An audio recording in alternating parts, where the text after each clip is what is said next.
जयमसी सबैजनालाई।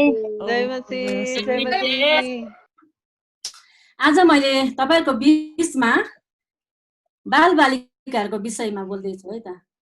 बालबालिकाहरुको महत्व र हाम्रो जिम्मेवारी भन्ने विषयमा म तपाईहरुको बीचमा बोल्दैछु।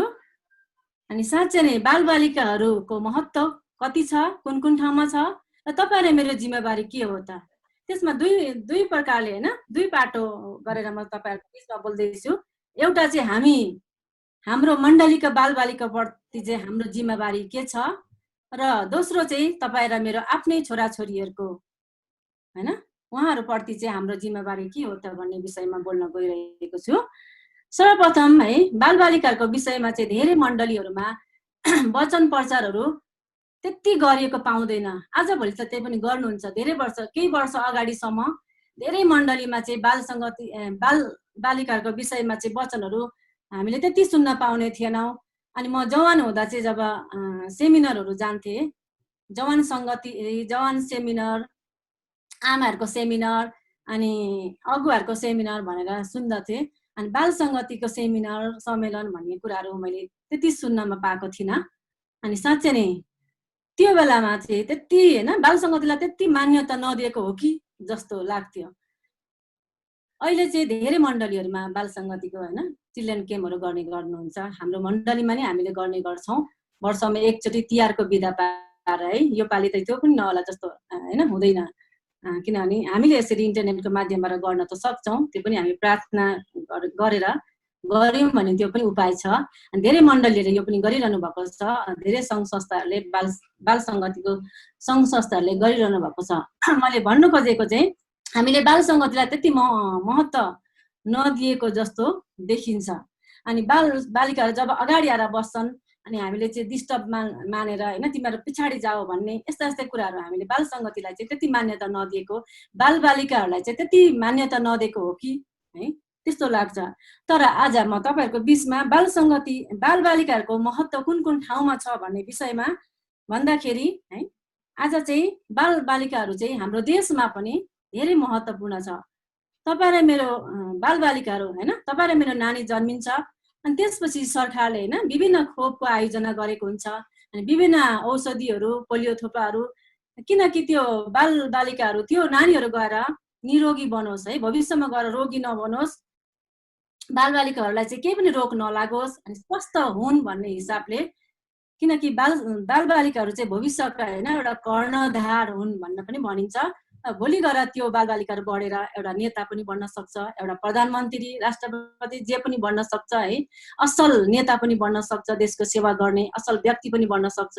त्यसैकारण देशमा पनि बालबालिकाहरु महत्वपूर्णका छन्।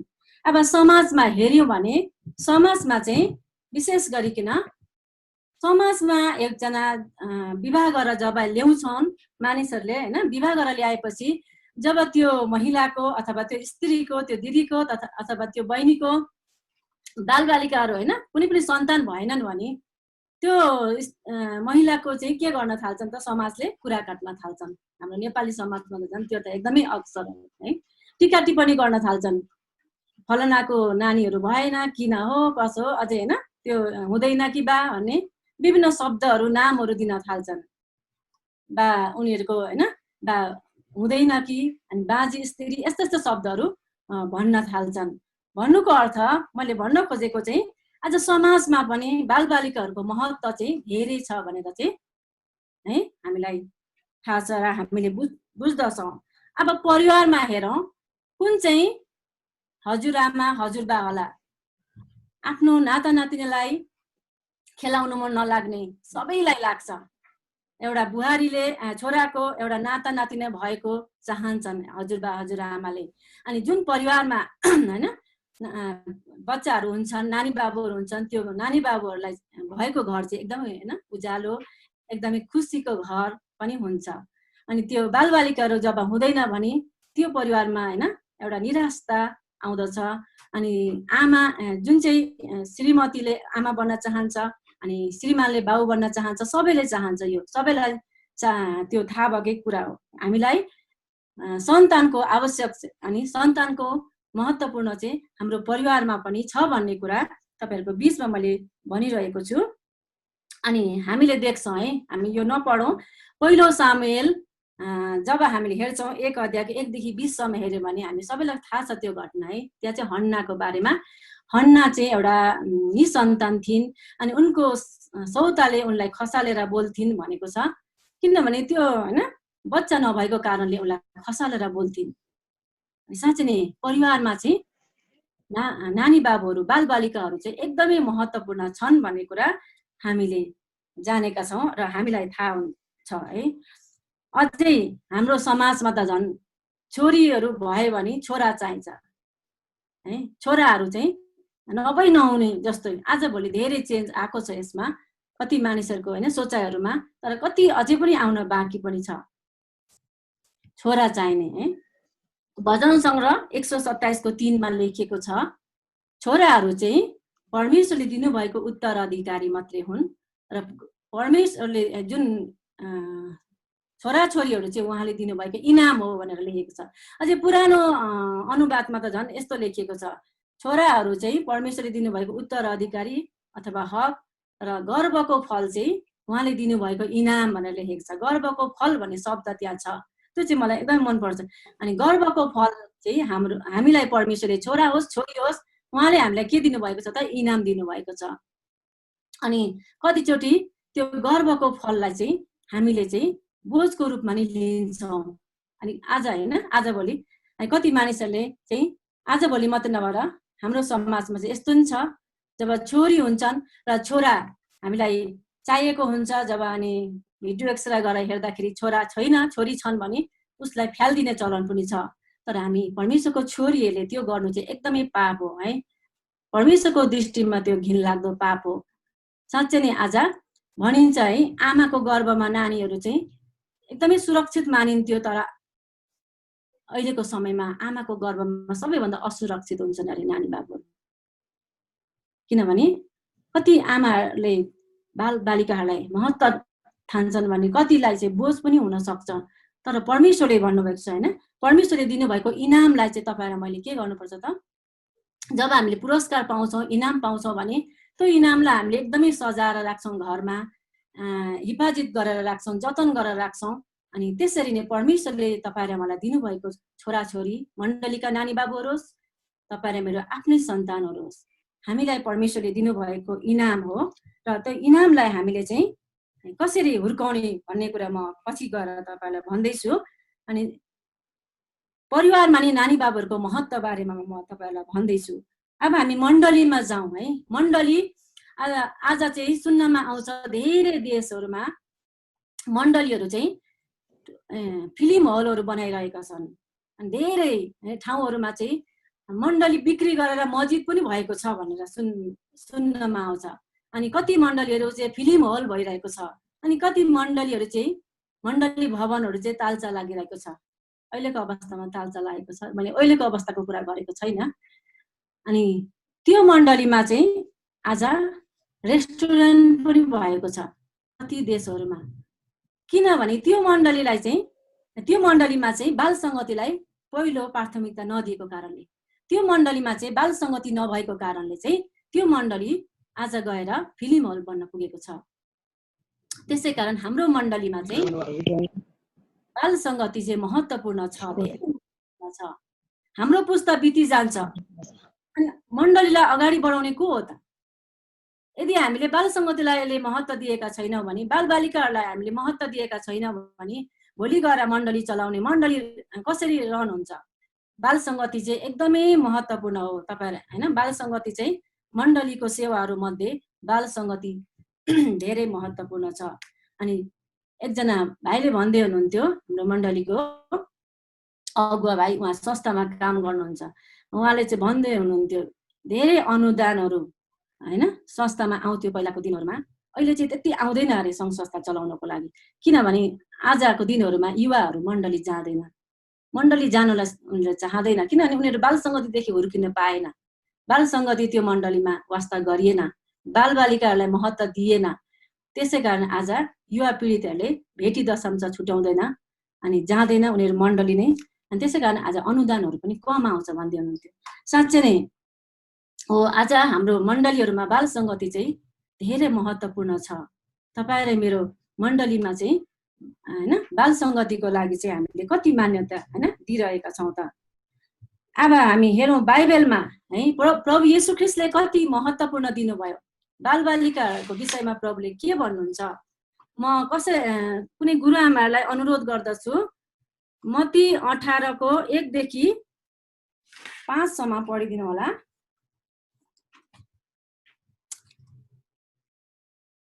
सबिना गुरुआमालाई म भन्दछु है त, मैले चिनेको गुरुआमा अरूको नाम त त्यहाँ आउँदैन है। मत्ती 18 को 1 देखि 5 सम्म अनम्युट गरेर पढिदिनुहोस्। 1 देखि 5 भन्नुभयो।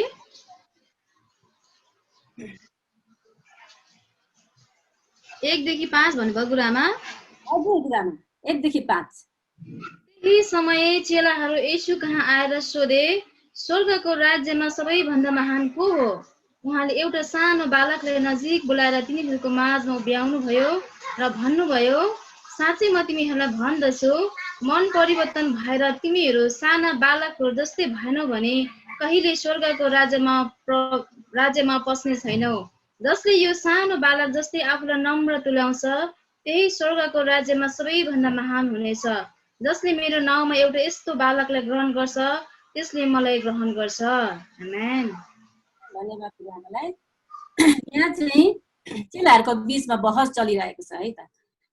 उनीहरूमा यो छ कि स्वर्गको राज्यमा को ठुलो हुने भन्ने विषयमा बहस चलिरहेको बेलामा प्रभु येशू ख्रीष्टलाई उनीहरूले आएर सोधे, प्रभु हामी मध्येमा स्वर्गको राज्यमा सबैभन्दा ठुलो को हुने भन्दाखेरि प्रभु येशू ख्रीष्टले एउटा सानो बालकलाई बोलाएर भन्नुभयो, तिमीहरू मन परिवर्तन भएर यो बालक जस्तै भएनौ भने तिमीहरू स्वर्गको राज्यमा त पस्नु त टाढाको, ठुलो हुनु त टाढाको कुरा हो र पस्नु पनि पाउने छैनौ भनेर चाहिँ उदाहरण दिनुभयो। बालबालिकाहरूको मन चाहिँ सफा हुन्छ हैन, शुद्ध हुन्छ, उनीहरूमा इखहरू राख्दैन, उनीहरूले एकछिन झगडा गरे एकछिनमा बिर्सिन्छ। त्यसै कारण प्रभु येशूले बालबालिकालाई धेरै प्रेम गर्नुहुन्थ्यो र बालबालिकालाई चाहिँ महत्त्व ठान्नुहुन्थ्यो। हामी मर्कुसको 10 अध्यायको 13 देखि 15 सम्म हाम्रो अञ्जली गुरुआमालाई नै म भन्दछु। मर्कुसको 10 अध्यायको 13 देखि 15 सम्म। हुन्छ। मर्कुसको सुसमाचारको पुस्तक 10 अध्यायको 13 देखि 15 सम्म यहाँ यसरी लेखेको छ, मानिसहरूले साना बाल बालिकाहरूलाई येशूले छोडिदिउन् भन्ने उद्देश्यले येशू कहाँ ल्याए, तर चेलाहरूले तिनीहरूलाई हकारे। तर यो देखेर येशू रिसाउनु भयो र तिनीहरूलाई भन्नुभयो, साना बाल बालिकाहरूलाई म कहाँ आउन देऊ, तिनीहरूलाई नरोक, किनभने परमेश्वरको राज्य यस्तैहरूको हो। साँच्चै म तिमीहरूलाई भन्दछु, जसले परमेश्वरको राज्यलाई एउटा सानो बालकले जस्तै ग्रहण गर्दैन त्यो कदापि त्यसभित्र पस्ने छैन। आमेन। अनि यहाँ चाहिँ ठुलो पानी परेर चाहिँ मलाई नेट जान्छ भनेर अलिकति लाग्यो, डर लाग्यो। बाबुलाई भन्दै थिएँ, माफ गर्नुहोस्। यहाँ चाहिँ धन्यवाद गुरुआमालाई वचन पढ्नु भएको लागि। विशेष गरिकन प्रभु येशू ख्रीष्ट संसारमा हुँदाखेरि आमा बुवाहरूले चाहिँ नानी बाबुहरूलाई प्रभु कहाँ ल्याउन चाहन्थे, प्रभुले छोइदिउन् भन्ने उद्देश्य थियो। एकैछिन है त,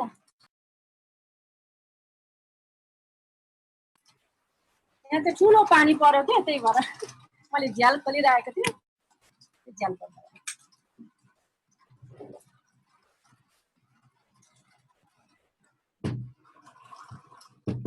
माफ गर्नुहोस् है। अनि त्यसपछि जब येशू ख्रीष्टले चाहिँ भन्नुभयो, चेलाहरूले आमा बुवाहरूलाई चाहिँ भने कि बालबालिकाहरूलाई हाम्रो गुरु कहाँ नल्याऊ हैन, यीशु कहाँ ल्याउनलाई बाधा दिए, हाम्रो गुरु व्यस्त हुनुहुन्छ, तिमीहरूले उता लैजाऊ भनेर चाहिँ यसरी हकारे। तब येशू ख्रीष्टले भन्नुभयो कि तिमीहरूले बालकहरूलाई म कहाँ आउनबाट नरोक, म कहाँ आउन देऊ भनेर चाहिँ भन्नुभयो। प्रभु येशू ख्रीष्टले बालकहरूलाई चाहिँ धेरै माया गर्नुहुन्थ्यो र उहाँ कहाँ ल्याएर उहाँले छोइदिउन् भन्ने उद्देश्यले आमा बुवाले ल्याएका थिए। अनि साँच्चै नै हामीले हेर्यौं कि बालबालिकाहरूलाई चाहिँ येशू ख्रीष्टले धेरै हैन मान्यता दिनुभएको, बालबालिकालाई प्रेम गर्नुभएको विषयमा हामीले हेर्यौं। यूहन्नाको पुस्तक सुसमाचार यूहन्ना 21:15 मा हामीले हेर्यौं भने त्यहाँ यसरी लेखिएको छ, जब येशू ख्रीष्ट स्वर्ग जानुभन्दा अगाडि, स्वर्ग रहन हुनुभन्दा अगाडि चाहिँ त्यहाँ पत्रुससँग बाचा हैन भन्नु भएको छ येशू ख्रीष्टले, के तिमी मलाई साँच्चै प्रेम गर्छौ भनेर भन्नुभएको छ। ज्यू प्रभु तपाईलाई म साँच्चै प्रेम गर्छु भनेर पत्रुसले भनेका छन्। अनि त्यसो भए पहिलो कुरा के भन्नुभयो भनेदेखि येशू ख्रीष्टले, तपाईले आफै पढ्न सक्नुहुन्छ, टिप्नु भयो भने हुन्छ, त्यहाँ चाहिँ भन्नुभयो कि तिमीले मेरो पाठाहरूलाई खाऊ भन्नुभयो। पाठाहरूको मतलब चाहिँ हामीले एउटा नयाँ विश्वासी पनि भर्खरै हुर्कँदै गरेको विश्वासी पनि बुझ्न सक्छौँ। अनि अर्को उसमा चाहिँ हामी पाठाहरू भन्नाले हाम्रो बालबालिकाहरू भनेर पनि हामीले बुझ्न सक्छौँ। त्यसै कारण बालबालिकाहरूलाई खुवाउने जिम्मा, हुर्काउने जिम्मा, हेर्ने जिम्मा तपाईँ र मेरो हो भनेदेखि प्रभु येशूले पनि हामीलाई बालबालिकाहरूलाई हुर्काउने र खुवाउने जिम्मा दिनुभएको छ। अब हामी हेरौँ बालबालिकाहरूलाई हामीले कुन कुन झुन्डले चाहिँ सिकाउनु पर्छ भन्ने विषयमा। विशेष 3 झुन्डले सिकाउनु पर्छ बालबालिकाहरूलाई चाहिँ। पहिलो चाहिँ हाम्रो नानी बाबुहरूलाई स्कुलको टिचरहरूले हैन, उनीहरूले चाहिँ आत्मिक कुरा सिकाउँदैनन्, सेकुलर हैन कुराहरू। हामीले जुन नानीहरूलाई स्कुल पठाउने गर्छौँ, आजको दिनहरूमा स्कुल नगर्ने अनलाइन क्लासेसहरू भइरहेको छ। जब स्कुल जाँदाखेरिको कुरा चाहिँ उनीहरू बिहान 10 देखि 4 सम्म हिसाब गर्यो भने कम्तीमा 6 घण्टा 7 घण्टा हाम्रो नानी बाबुहरू चाहिँ कोसँग हुनेछन् त? स्कुलको टिचरहरूसँग हुनेछन्। अनि स्कुलको टिचर बाहेक चाहिँ हप्तामा 1 दिन शनिबारको दिन है, हाम्रो नेपालमा शनिबार सङ्गति हुन्छ, हप्तामा 1 दिन चाहिँ बाल सङ्गतिको टिचरहरूसँग हुनेछन् हाम्रो नानी बाबुहरू। त्यही पनि 1 घण्टा 1.5 घण्टा, कसै मण्डलीमा 1.5 घण्टा, कुनै मण्डलीमा चाहिँ 2 घण्टा बाल सङ्गतिको सेवाकाई हुने गर्दछ। अनि बाल सङ्गतहरू पनि कतिजना हजुरहरू हुनुहुन्छ है बाल सङ्गतिको टिचरहरू? हामी छौँ यहाँ कतिजना। र हामी बाल सङ्गतिको टिचरहरूले सिकाउने चाहिँ हप्तामा 1 दिन 2 घण्टा अथवा 1.5 घण्टा अथवा 2 घण्टा। अनि हाम्रो हातमा जब नानीहरू हुन्छन्, हामीले सिकाउनु पर्ने नानीहरूलाई हैन, नानी बाबुहरूलाई चाहिँ धेरै कुरा छ। मैले मेरो मण्डलीका टिचरहरूलाई भन्ने गर्छु, हामी चाहिँ 10-11 जना छौँ हाम्रो मण्डलीको बाल सङ्घको टिचरहरू। मैले भन्ने गर्छु, हामीले मिटिङहरू गर्छौँ। अनि मिटिङमा मैले भन्ने गर्छु, हामीले बाल सङ्घ चाहिँ एउटा बोल्ने माध्यम होइन है। पहिलाको दिनहरूमा चाहिँ बालबालिकाहरूलाई एउटा रुममा लगेर भुल्याउने, खेलाउने हैन, गीतहरू गाउने, कथाहरू भन्ने मात्रै गर्ने उद्देश्य थियो नि त। किनभने आमा बुवाहरूलाई बाल सङ्घ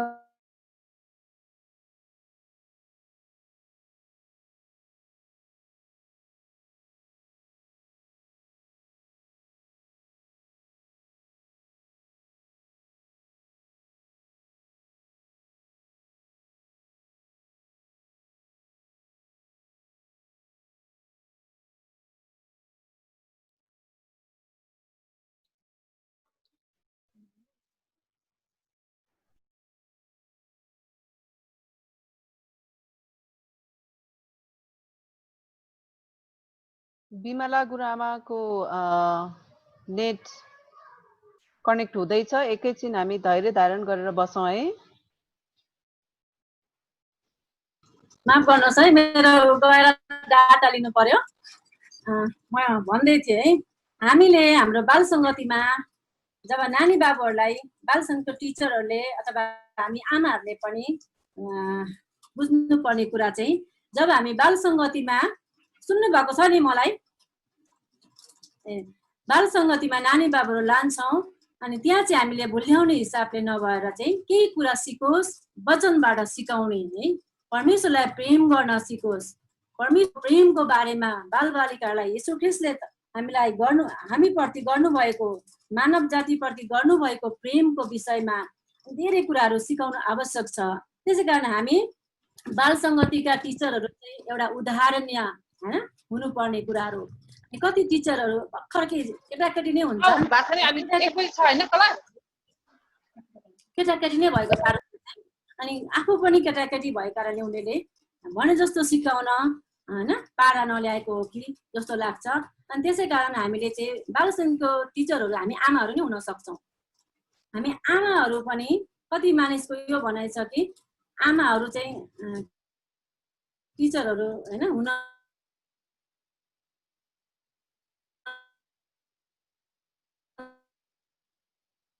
मन नलाग्ने। अनि भर्खरको टिनेजरमा म कोरियन सङ्गतिमा कोरियन बाल सङ्गतिमा लान्थेँ दोहोऱ्याएर, सानो थियो मेरो ठुलो नानी।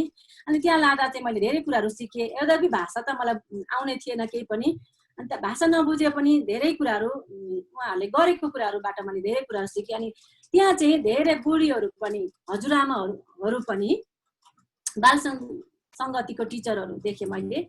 जवानहरू त धेरै कम मात्रामा। अनि साँच्चै नै आमाहरू पनि बाल सङ्घको टिचरहरू धेरै जस्तो तपाईँ र म जस्तै हैन उमेरका अनि हजुरआमा जस्तो पनि त्यहाँ टिचरहरू देखेँ। भन्नुको मतलब हामीले हाम्रो बाल सङ्गतिलाई सिकाउन सक्छौँ र हामी आफै उदाहरणीय हुने। अनि साँच्चै नै हामीले बाल सङ्गतिलाई विभिन्न क्रियाकलापहरू गरेर चाहिँ उहाँहरूलाई चाहिँ हामीले मनोरञ्जन दिने र आत्मिक रूपमा हुर्काउने। जस्तै है हाम्रो मण्डलीको उसमा मैले भन्दैछु, हामीले वर्षमा एकचोटि पिकनिक लान्छौँ, अनि चिल्ड्रेन क्याम्प गर्छौँ, अनि नानीहरूको बर्थडे मनाइदिन्छौँ। जस्तै महिनै नसके तापनि 3 महिनामा चाहिँ हामीले बाल सङ्गतिको नानी बाबुहरूको बर्थडे कस्तो 3 महिनाभित्रमा पर्नेको हामीले एकैचोटि मनाइदिने त्यसरी गर्छौँ। त्यसैले हामीले चाहिँ बाल सङ्गतिलाई चाहिँ खर्चिन पनि सक्नु पर्यो।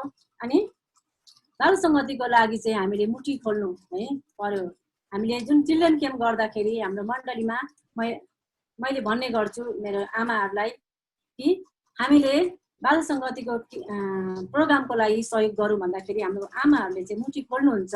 हामी आफैले गर्छौँ, कहीँबाट सपोर्ट पाएर नभएर चाहिँ हामी यसरी आफैले अनि उठाएर अनि अरू मण्डलीबाट पनि सहयोगहरू मागेर गर्ने गर्छौँ। अनि त्यसरी हामीले चाहिँ बाल सङ्गतिको लागि चाहिँ त्यसरी गर्ने गर्छौँ। अनि बाल सङ्गतिलाई चाहिँ अनि हामीले मान्यता दिनुपर्छ, धेरै महत्त्व ठान्नुपर्छ भन्ने विषयमा म तपाईँहरूको अगाडि बोलिरहेको छु। अब बाल सङ्गतिको टिचरहरूले मात्रै नभएर सबैभन्दा जिम्मा चाहिँ कसको रहेछ त धेरै हप्तामा 1 दिन मात्रै हो बाल सङ्गतिको नानीहरू चाहिँ मण्डली जाने, टिचरहरूको साथमा रहने। हप्तामा 1 दिन 2 घन्टा 1.5 घन्टा 2 घन्टा मात्रै हो। स्कुलमा 5-6 घन्टा बस्छन्। धेरै जस्तो समय बस्ने भनेको कोसँग हो? तपाईँ र मसँग है, परिवारसँग, आमा बुवासँग। यहाँ बुवाहरू हुनुहुन्न, आमाहरू मात्रै हुनुहुन्छ। हामी आमाहरू मात्रै छौँ। हामी आमाहरूसँग नानी बाबुहरू हाम्रो छोराछोरी हामीसँगै बस्ने। भन्नुको मतलब सबैभन्दा सिकाउने जिम्मा चाहिँ सबैभन्दा धेरै कसको रहेछ त? हाम्रो रहेछ नि हैन, तपाईँ र मेरो रहेछ नि। सिकाउने जिम्मा सबैभन्दा धेरै चाहिँ तपाईँ र मेरो आमाहरूको रहेछ। भनिन्छ पहिलो पाठशाला, पहिलो स्कुल चाहिँ घर हो र पहिलो टिचर चाहिँ को हो त? हामी आमाहरू हौँ। भनेदेखि सबैभन्दा धेरै सिकाउने जिम्मा चाहिँ तपाईँ र आमाहरूको हो। हामी आमाहरूले पाएका छौँ भनेदेखि सिकाउने जिम्मा त पाएका छौँ। अब हामीले किन सिकाउने त? यो परमेश्वरको आज्ञा हो। हामी व्यवस्थाको पुस्तक हेर्नेछौँ। व्यवस्था 6 अध्यायको 4 देखि 9 सम्म यो पढ्नु पनि अनुरोध गर्दछु। कुनै दिदी बहिनीहरूले जसले छिट्टो पाउनुहुन्छ अनम्युट गरेर पढिदिनु होला। व्यवस्थाको 6 अध्यायको 4 देखि 9 सम्म।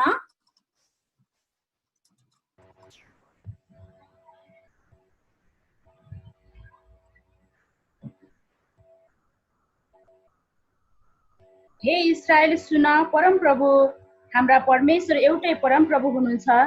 तिमीहरूले परमप्रभु आफ्ना परमेश्वरलाई आफ्नो सारा हृदयले, आफ्नो सारा प्राणले र आफ्नो सारा शक्तिले प्रेम गर। मैले आज तिमीहरूलाई सुनाएका आज्ञाहरू आफ्नो मनमा राख। धन्यवाद। 9 सम्म पढ्नु भयो। मैले 6 सम्म मात्रै पढेँ। 9 सम्म पढिदिनुहोस्। तिमीहरूले आफ्ना छोराछोरीहरूलाई होसियार साथ सिकाऊ। घरमा बस्दा, बाटोमा हिँड्दा, ढल्केर सुत्दा र उठ्दा तिनको चर्चा गर। ती आफ्ना हातमा चिन्हको लागि पसिराख, ती तिमीहरूको निधारमा बाँधिराख। ती आफ्ना घरका द्वारको चौकोस र मूल ढोकाहरूमा लेख। धन्यवाद।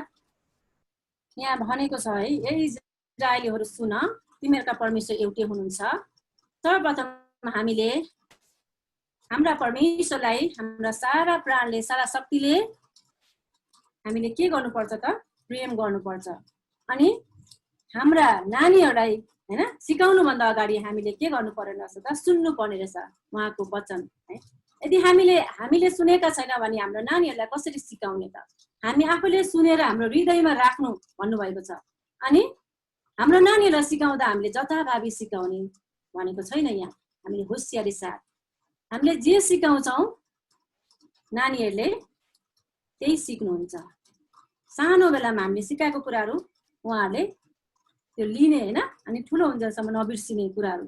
अनि त्यसै कारण हामीले हाम्रो नानीहरूलाई हैन घरमा बस्दा, उठेर बस्दा, ढल्केर बस्दा भन्नुको मतलब जहिले पनि परमेश्वरको वचनको चर्चा गर्ने, परमेश्वरको वचनबारे हैन सिकाउने कुराहरू परमेश्वरले दिनुभएको आज्ञा हो। यो आज्ञा भनेको कुरा चाहिँ मान्नुपर्छ।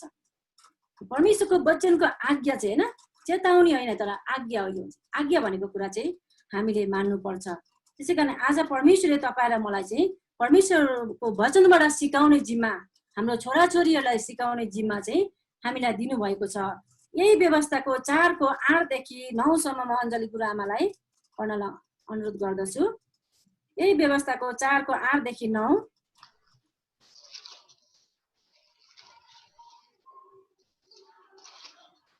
व्यवस्थाको पुस्तक 4 अध्यायको 8 र 9 पदमा यसरी लेखिएको छ, मैले तिमीहरूलाई आज दिने यो व्यवस्था जस्तै धार्मिक विधि विधान भएको अरू कुन चाहिँ यति महान जाति छ?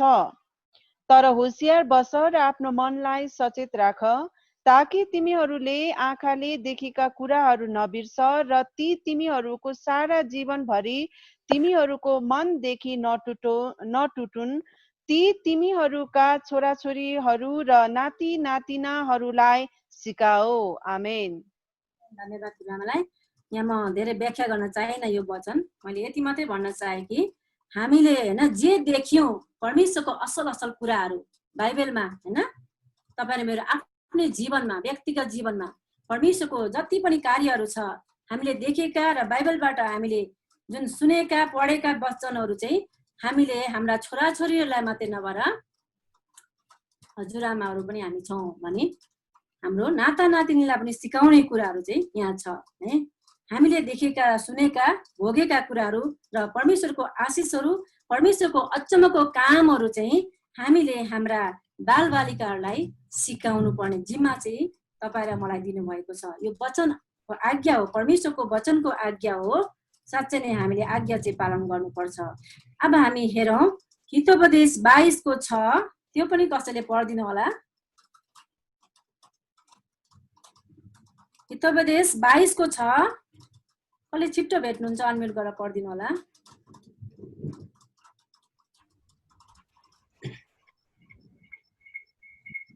बालकलाई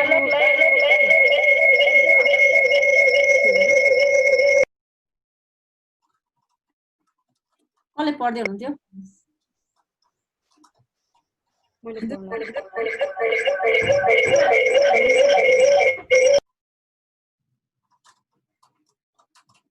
पढ्नु भयो हुन्छ। बालकलाई ऊ हिँड्नु पर्ने बाटोमा तालिम देऊ र वृद्ध अवस्थासम्म ऊ त्यसबाट तर्किएर जाँदैन। आमेन। धन्यवाद। साँच्चै नै बालकलाई ऊ हिँड्नु पर्ने बाटोमा तालिम देऊ है। अनि बुढेसकालसम्म उसले के गर्ने छैन, त्यसबाट तर्केर जाने छैन। साँच्चै नै हामीले सानोमा सिकाएको कुराहरू चाहिँ उसले बुढेसकालसम्म बिर्सिने छैन। बालकहरू भनेको चाहिँ एउटा कमलो माटो हुन्। त्यो माटोलाई हामीले जस्तो बनाउनु मन लाग्छ हामीले बनाउन सक्छौँ। भन्नुको मतलब हाम्रो नानी बाबुहरू बालक हुँदै नै, सानो हुँदै नै भनिन्छ 5 वर्षसम्म चाहिँ हामीले उहाँहरूलाई हैन धेरै कुराहरू सिकाउन सक्छौँ। त्योभन्दा उता चाहिँ अलिकति कम मात्रामा भनेर चाहिँ कतिजनाको भनाइ पनि छ। साँच्चै नै हामी चाहिँ बालकलाई, हाम्रो छोराछोरीहरूलाई, मण्डलीका नानी बाबुहरूलाई चाहिँ हामीले सिकाउनु पर्ने रहेछ भन्ने कुराहरू हामीले थाहा गर्यौं। अब हामी हेर्नेछौँ, यदि हामीले हाम्रा नानी बाबुहरूलाई परमेश्वरको वचन सिकाएका छैनौँ, परमेश्वरको वचन सिक्नबाट रोकिरहेका छौँ, परमेश्वरको वचन उहाँहरूलाई हामीले सिकाइरहेका छैनौँ भने हामीलाई परमेश्वरले दिनुहुने दण्ड है त्यो पनि हामी हेर्नेछौँ। हामीलाई कुन प्रकारले दण्ड दिनुहुने रहेछ त भन्ने विषयमा हामी हेर्नेछौँ। यहाँ मत्ती 18:6 यसरी लेखिएको छ, तर जसले म माथि विश्वास गर्ने यी सानाहरू मध्ये एकजनालाई पाप गर्न लाउँछ, बरु त्यसको गोलामा ठुलो जाँतोको ढुङ्गा बाँधेर त्यसलाई गहिरो समुद्रमा डुबाइदिनु असल हुन्छ भनेको छ। साँच्चै नै आज तपाईँ र मैले हाम्रो नानी बाबुहरूलाई बाल सङ्गति जानबाट रोकेका छौँ अथवा सेवा सङ्गतिबाट रोकेका छौँ अथवा हामी आफैले घरमा पनि वचनहरू सिक्नुबाट रोकेका छौँ भने तपाईँ र मलाई कस्तो किसिमको दण्ड रहेछ त प्रभु यीशुले भन्नुभएको मत्ती 18:6 अलि भर्खरै मैले पढेँ। साँच्चै नै एउटा जाँतो भन्ने हामी प्रायलाई थाहा छ है, हामी प्राय गाउँबाट आएकोहरू छौँ भनेदेखि हामीलाई थाहा छ जाँतो भनेको एउटा ठुलो ढुङ्गा, अनि त्यसमा चाहिँ मकैहरू होइन गहुँहरू पिसिन्छ, अनि त्यो ढुङ्गा चाहिँ सानो हुँदैन ठुलो हुन्छ, अनि त्यो ढुङ्गा चाहिँ हाम्रो गलामा झुन्डाएर चाहिँ समुद्रमा फ्यालिदिने हो। कस्तो अवस्थामा है हामी पर्ने रहेछौँ त, कस्तो प्रकारको दण्ड चाहिँ तपाईँ र मैले पाउने रहेछौँ त भन्ने विषयमा प्रभु यीशु ख्रीष्टले साँच्चै नै डरलाग्दो कुराहरू यहाँ भन्नुभएको छ। आज हामीले परमेश्वरको वचनबाट हाम्रो नानी बाबुहरूलाई सिकाउनबाट वञ्चित गरेका छौँ भने चाहिँ परमेश्वरले हामीलाई दिनुहुने होइन दण्ड चाहिँ हामीले हेऱ्यौँ। हामीले हाम्रो नानी बाबुहरूलाई अथवा हाम्रो छोराछोरीहरूलाई चाहिँ उदाहरण होइन हामी आफै उदाहरण भएर हामीले सिकाउनु पर्छ। हामीले चाहिँ प्रार्थना नगर्ने अनि नानी बाबुहरूलाई तिमीहरू प्रार्थना गर भनेर भन्दा हुन्छ त? हुँदैन। हामी आफै प्रार्थना गरेर देखाउनु पर्यो नि त। अनि मेरो आमाले प्रार्थना गर्छ भन्ने कुरा थाहा हुन्छ, नानी बाबुले सिक्छ। अस्ति भर्खरै सुरुको लकडाउनमा हाम्रो प्राय तपाईँहरू पनि गर्नुभयो होला, हाम्रो मण्डलीमा पनि 40 दिनको हाम्रो चेन प्रेयर है साङ्ले प्रार्थना राखेका थियौँ। अनि कसैको राति पढ्थ्यो, कसैको दिउँसो पढ्थ्यो। अनि त्यो बेलामा हामीले सबैजनालाई भाग दियौँ है, हाम्रो नानीहरूले पनि लिए। मेरो सानो नानीले 10 मिनट, ठुलो नानीले 20 मिनट, अनि हामी ठुलोहरूले आधी घन्टा त्यसरी गऱ्यौँ। अनि मेरो नानीले चाहिँ जहिले पनि होइन, बरु मैले कोही बेला बिर्स्यो भने पनि नानीले सम्झाइदिने होइन, यसरी नानीले चाहिँ त्यसरी सम्झाउने काम, अनि यो टाइम भयो है भनेर चाहिँ त्यसरी प्रार्थना गर्ने होइन गर्थ्यो मेरो नानीहरूले पनि। साँच्चै नै प्रार्थना गर्ने कुरामा चाहिँ हामीले आफै जुनै कुरा होस् प्रार्थना मात्रै नभएर बाइबल हामी पढ्दैनौँ, नानीहरूलाई तिमीले बाइबल पढ भनेर हुँदैन। भन्नुको मतलब तपाईँ र म एउटा उदाहरणीय आमाहरू भयौँ भने मात्रै हाम्रो नानीहरूले चाहिँ सिक्छन्। हामीले हाम्रो नानीहरूको अगाडि बोलीहरूमा पनि हामीले चाहिँ सोच्नुपर्ने कुराहरू, कतिचोटि हामी नानीहरूको अगाडि होइन बोल्नु पर्ने शब्दहरू बोल्छौँ, त्यो बेलामा हाम्रो नानीहरूले टिपिरहेको हुन्छ। अनि त्यो नानीहरूले चाहिँ पछि किन बोल्यौ भन्दाखेरि हजुरले नि बोल्नु भयो नि भन्ने शब्दहरू फेरि उहाँहरूबाट उल्टै आउँछ है हामीलाई। त्यसै कारण हामीले बोल्नुपर्ने विचार पुऱ्याएर नानीहरूको अगाडि अथवा जहिले पनि हामी परमेश्वरको डर मान्ने आमाहरू हौँ, हामी चाहिँ विचार पुऱ्याएर बोल्ने गर्नुपर्छ। अनि मैले नोटिस गर्छु मेरो नानीलाई, मैले प्रार्थना गर्दा जुन शब्दहरू मैले चलाउँछु मेरो नानीले पनि त्यसरी प्रार्थना गरिरहेको मैले पाएँ। भन्नुको हामी चाहिँ एउटा नानीहरूको लागि चाहिँ होइन उदाहरणीय हुने।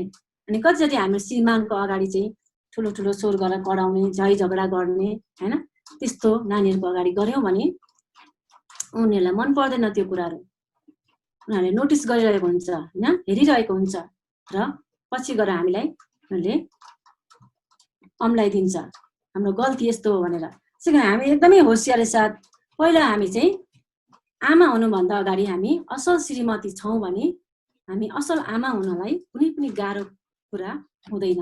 हामी एउटा असल श्रीमती बनेर बसेका छौँ भने हामी एउटा असल आमा बन्नुपर्छ। बन्नको लागि हामीलाई गाह्रो हुँदैन।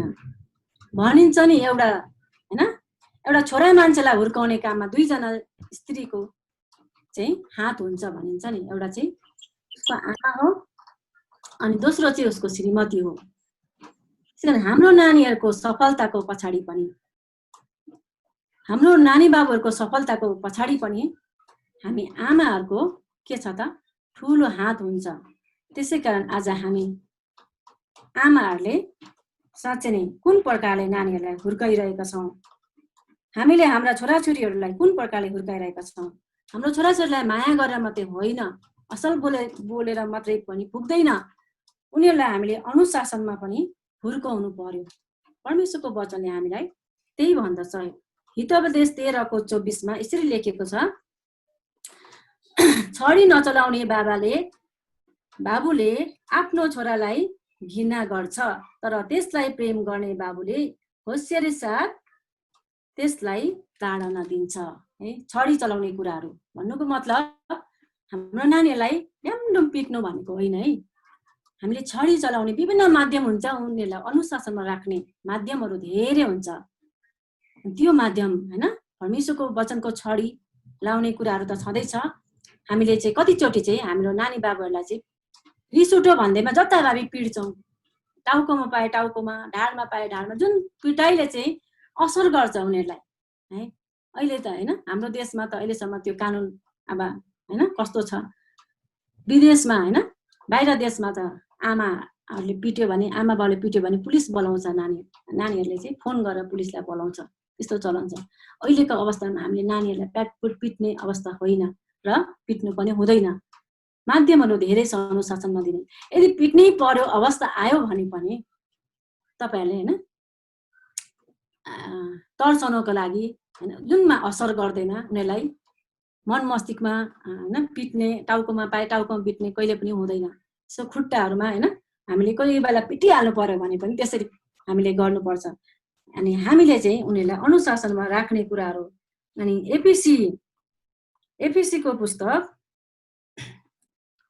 6:4 यसरी लेखिएको छ, बाबु हो, बाबुको नाम मात्रै भयो हैन, आमा हो भनौँ है। यसमा चाहिँ बाबु भनेको छ, तर हामी आमा छौँ यहाँ। आमा हो, आफ्ना छोराछोरीहरूलाई रिस नउठाऊ, तर तिनीहरूलाई प्रभुको अनुशासन र शिक्षामा हुर्काऊ। हामी जथाभावी रिस उठाउने होइन, नानीहरूलाई अनुशासनमा राख्ने भन्दैमा हामी आफै अनुशासनमा नबसिकन नानीहरूलाई मात्रै अनुशासनमा राख्ने कुरा चाहिँ लागू हुँदैन। अनुशासनमा हुर्काउने काममा चाहिँ प्रभुको वचन अनुसार, प्रभुको शिक्षामा हामीले चाहिँ नानी बाबुलाई हुर्काउने वचनले भनेको छ। एफिसीको 6:4 साँच्चै नै हामीले शिक्षामा, अनुशासनमा, प्रभुको वचनमा हुर्काउने काम चाहिँ तपाईँ र मेरो जिम्मा हो, हामीले गर्नुपर्छ।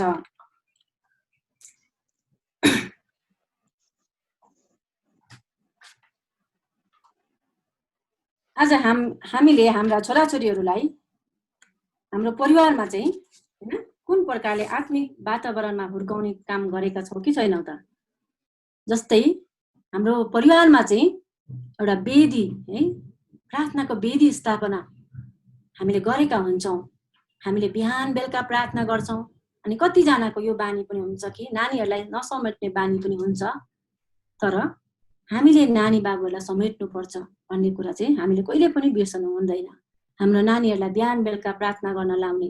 अहिले हामीले दिनको 3 चोटि मण्डलीको सबैजनाले एकैचोटि प्रार्थना गर्ने एउटै समयमा भन्ने फेरि पनि यो रुटिन बनाएका छौँ। बिहान 6 बजी, दिउँसो 12 बजी, बेलुका 6 बजी 3 चोटि हामीले चाहिँ प्रार्थना गर्ने गर्छौँ एकै टाइममा। अनि त्यसमा सबै मेरो नानी 2 जना छोरीहरू छन्, एउटा बाबु छ देवरको छोरा, अनि हामी सबै मिलेर चाहिँ प्रार्थना गर्ने गर्छौँ। त्यसै कारण हामीले बिहान बेलुका प्रार्थना गर्ने, अनि बाइबल पढ्ने, बेलुका सङ्गति, प्रायः जस्तो हामी बेलुका चाहिँ पालै बाइबल पढ्न लाउने नानीहरूलाई, अनि प्रार्थना गर्न चाहिँ पालै गर्छौँ। हामीले एकैजनाले गर्दैनौँ। मेरो कान्छी छोरीले चाहिँ त्यसको गर्छ होइन, के भन्छ त्यसलाई, लिड गर्छ। अनि उसले चाहिँ कोही बेला अल्फाबेटिकली दिन्छ है, आमेन गर्ने, एबाट सुरु हुने, अनि कहिले चाहिँ ठुलोदेखि सानोसम्म गर्ने भन्छ, पहिले चाहिँ सानोदेखि ठुलोसम्म गरौँ भन्छ। त्यसरी पालै पालो हामीले अन्तिमको प्रार्थना आमेन गर्ने र बाइबल पनि पालै पालो पढ्ने, त्यसरी हामीले चाहिँ गर्ने गर्छौँ। लकडाउनको एक महिनासम्म हामी यसरी जुम माध्यमबाट सङ्गति सुरु गरेका थिएनौँ हाम्रो मण्डली। 1 महिनापछि मात्रै हामीले गऱ्यौँ। त्यसरी हामीले शनिबारको सङ्गतिमा नि त्यसै गर्थ्यौँ। नानीहरूले पालै पालो लिड गर्ने, अनि गुरुबा हामीले चाहिँ म र मेरो श्रीमानले चाहिँ यसरी वचनहरू दिने र नानीहरूले भेटीको प्रार्थना गर्ने अनि लिड गर्ने, भजन गाउने कुरामा सहायता गर्थे उनीहरूले। भन्नुको मतलब हामी चाहिँ बिहान बेलुका पनि हाम्रो नानी बाबुहरूलाई चाहिँ समेट्नु पर्यो प्रार्थनामा।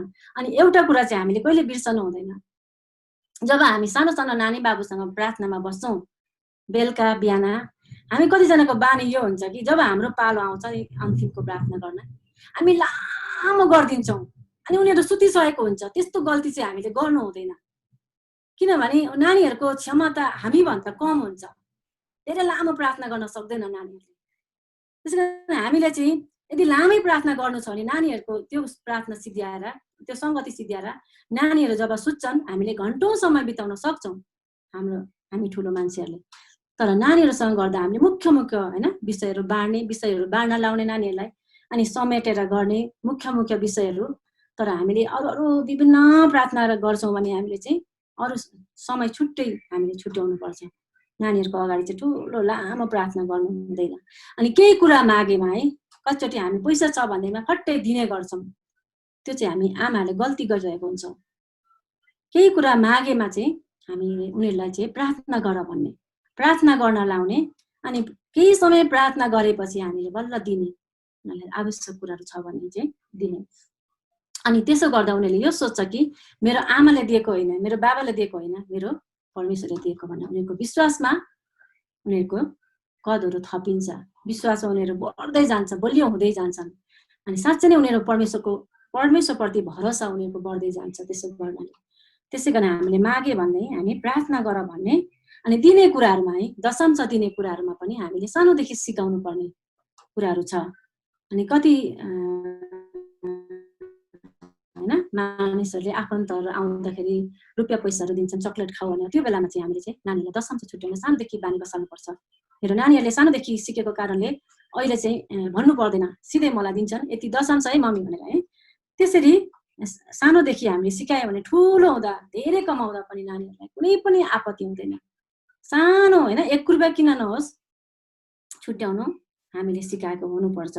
अनि खानेकुराहरू बाँडीचुरी खाने कुराहरू खाने सिक्यो भने भोलि गएर ऊ दिएर खाने उसले सिक्छ। त्यसै कारण आज हामीले व्यवहारिक कुराहरू हाम्रो नानी बाबुलाई सिकाउनुपर्छ। हरेक दिन हाम्रा नानी बाबुहरूसँग चाहिँ समय बिताउने कुराहरू, कतिचोटि हामी नानीहरूको कुरा सुनिदिनुपर्छ। नानीहरूले आएर सेयर गर्छ है, स्कुल जाँदाखेरि मेरो नानीहरूले आएर मलाई आज यस्तो दिन भयो नि मामु, यस्तो भयो नि, आज स्कुलमा यस्तो भयो नि। मेरो सानो नानीले के भन्छ भने स्कुलमा उसको कपी हराएको थियो अरे, कहाँ मिसप्लेस भएको थियो होला सायद, अनि प्रार्थना गरेँ अनि भेटेँ। त्यस्तो सानो सानो कुरामा चाहिँ मेरो नानीले चाहिँ मलाई आएर सुनाउँछ।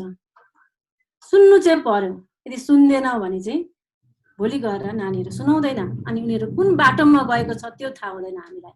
यदि हामी साथी जस्तै भएर चाहिँ नानीहरूको कुरा सुनिदियौँ भने हामीलाई जहिले सुनाउँछ र कुन बाटोमा उनीहरू गइरहेको छ उनीहरूले त्यो कुरा पनि खोल्छ। अनि हामीले सहीलाई सही हो भन्नु पर्यो, समर्थन जनाएर प्रशंसा गर्नु पर्यो, हौसला बढाउनु पर्यो नानीहरूको। यदि गलत छ भने त्यसलाई सम्झौता कहिले पनि गर्नु हुँदैन।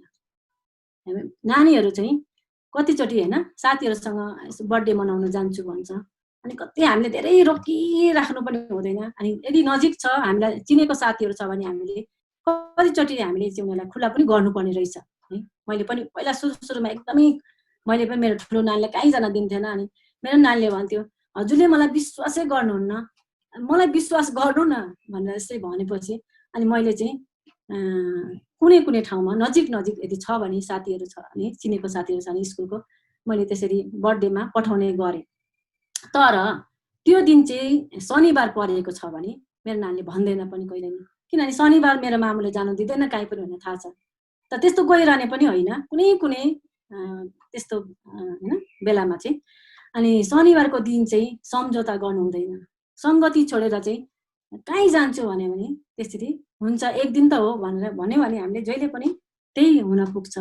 किन हामीले गलत कुरालाई गलत हो भनेर अम्लाइदिने होइन, हामीले गर्नुपर्छ। यदि गलत कुरालाई सहमति जनायौँ भने भोलि गएर तपाईँ र मेरो छोराछोरी के हुन्छ त होइन, यदि ठुलो समस्यामा पर्न सक्छ। तपाईँलाई म एउटा उदाहरण भन्न चाहन्छु। एउटा आमाले चाहिँ आफ्नो बाबुलाई चाहिँ एकचोटि चाहिँ उसले त्यो बाबुले चाहिँ होइन सानो बाबुले खोर्सानी ल्याएछ अरे। अनि त्यो आमाले सोधेन है कहाँबाट ल्यायो के ल्यायो भन्ने कुरा नसोधी खुसी भएर घरमा ल्याएर खाएछ अरे। अनि भोलि पर्सि गएर फेरि अर्को कसैको काँक्रा चोरेर ल्यायो, अनि काँक्रा पनि खायो आमाले। अनि एकचोटि पैसाको आवश्यक थियो, त्यो बाबुले फेरि कहाँबाट पैसा ल्यायो, अनि आमाले केही नभनिकन पैसा पनि चलायो। अनि पछि त्यो बाबु ठुलो हुँदै गयो, हुर्किँदै गयो।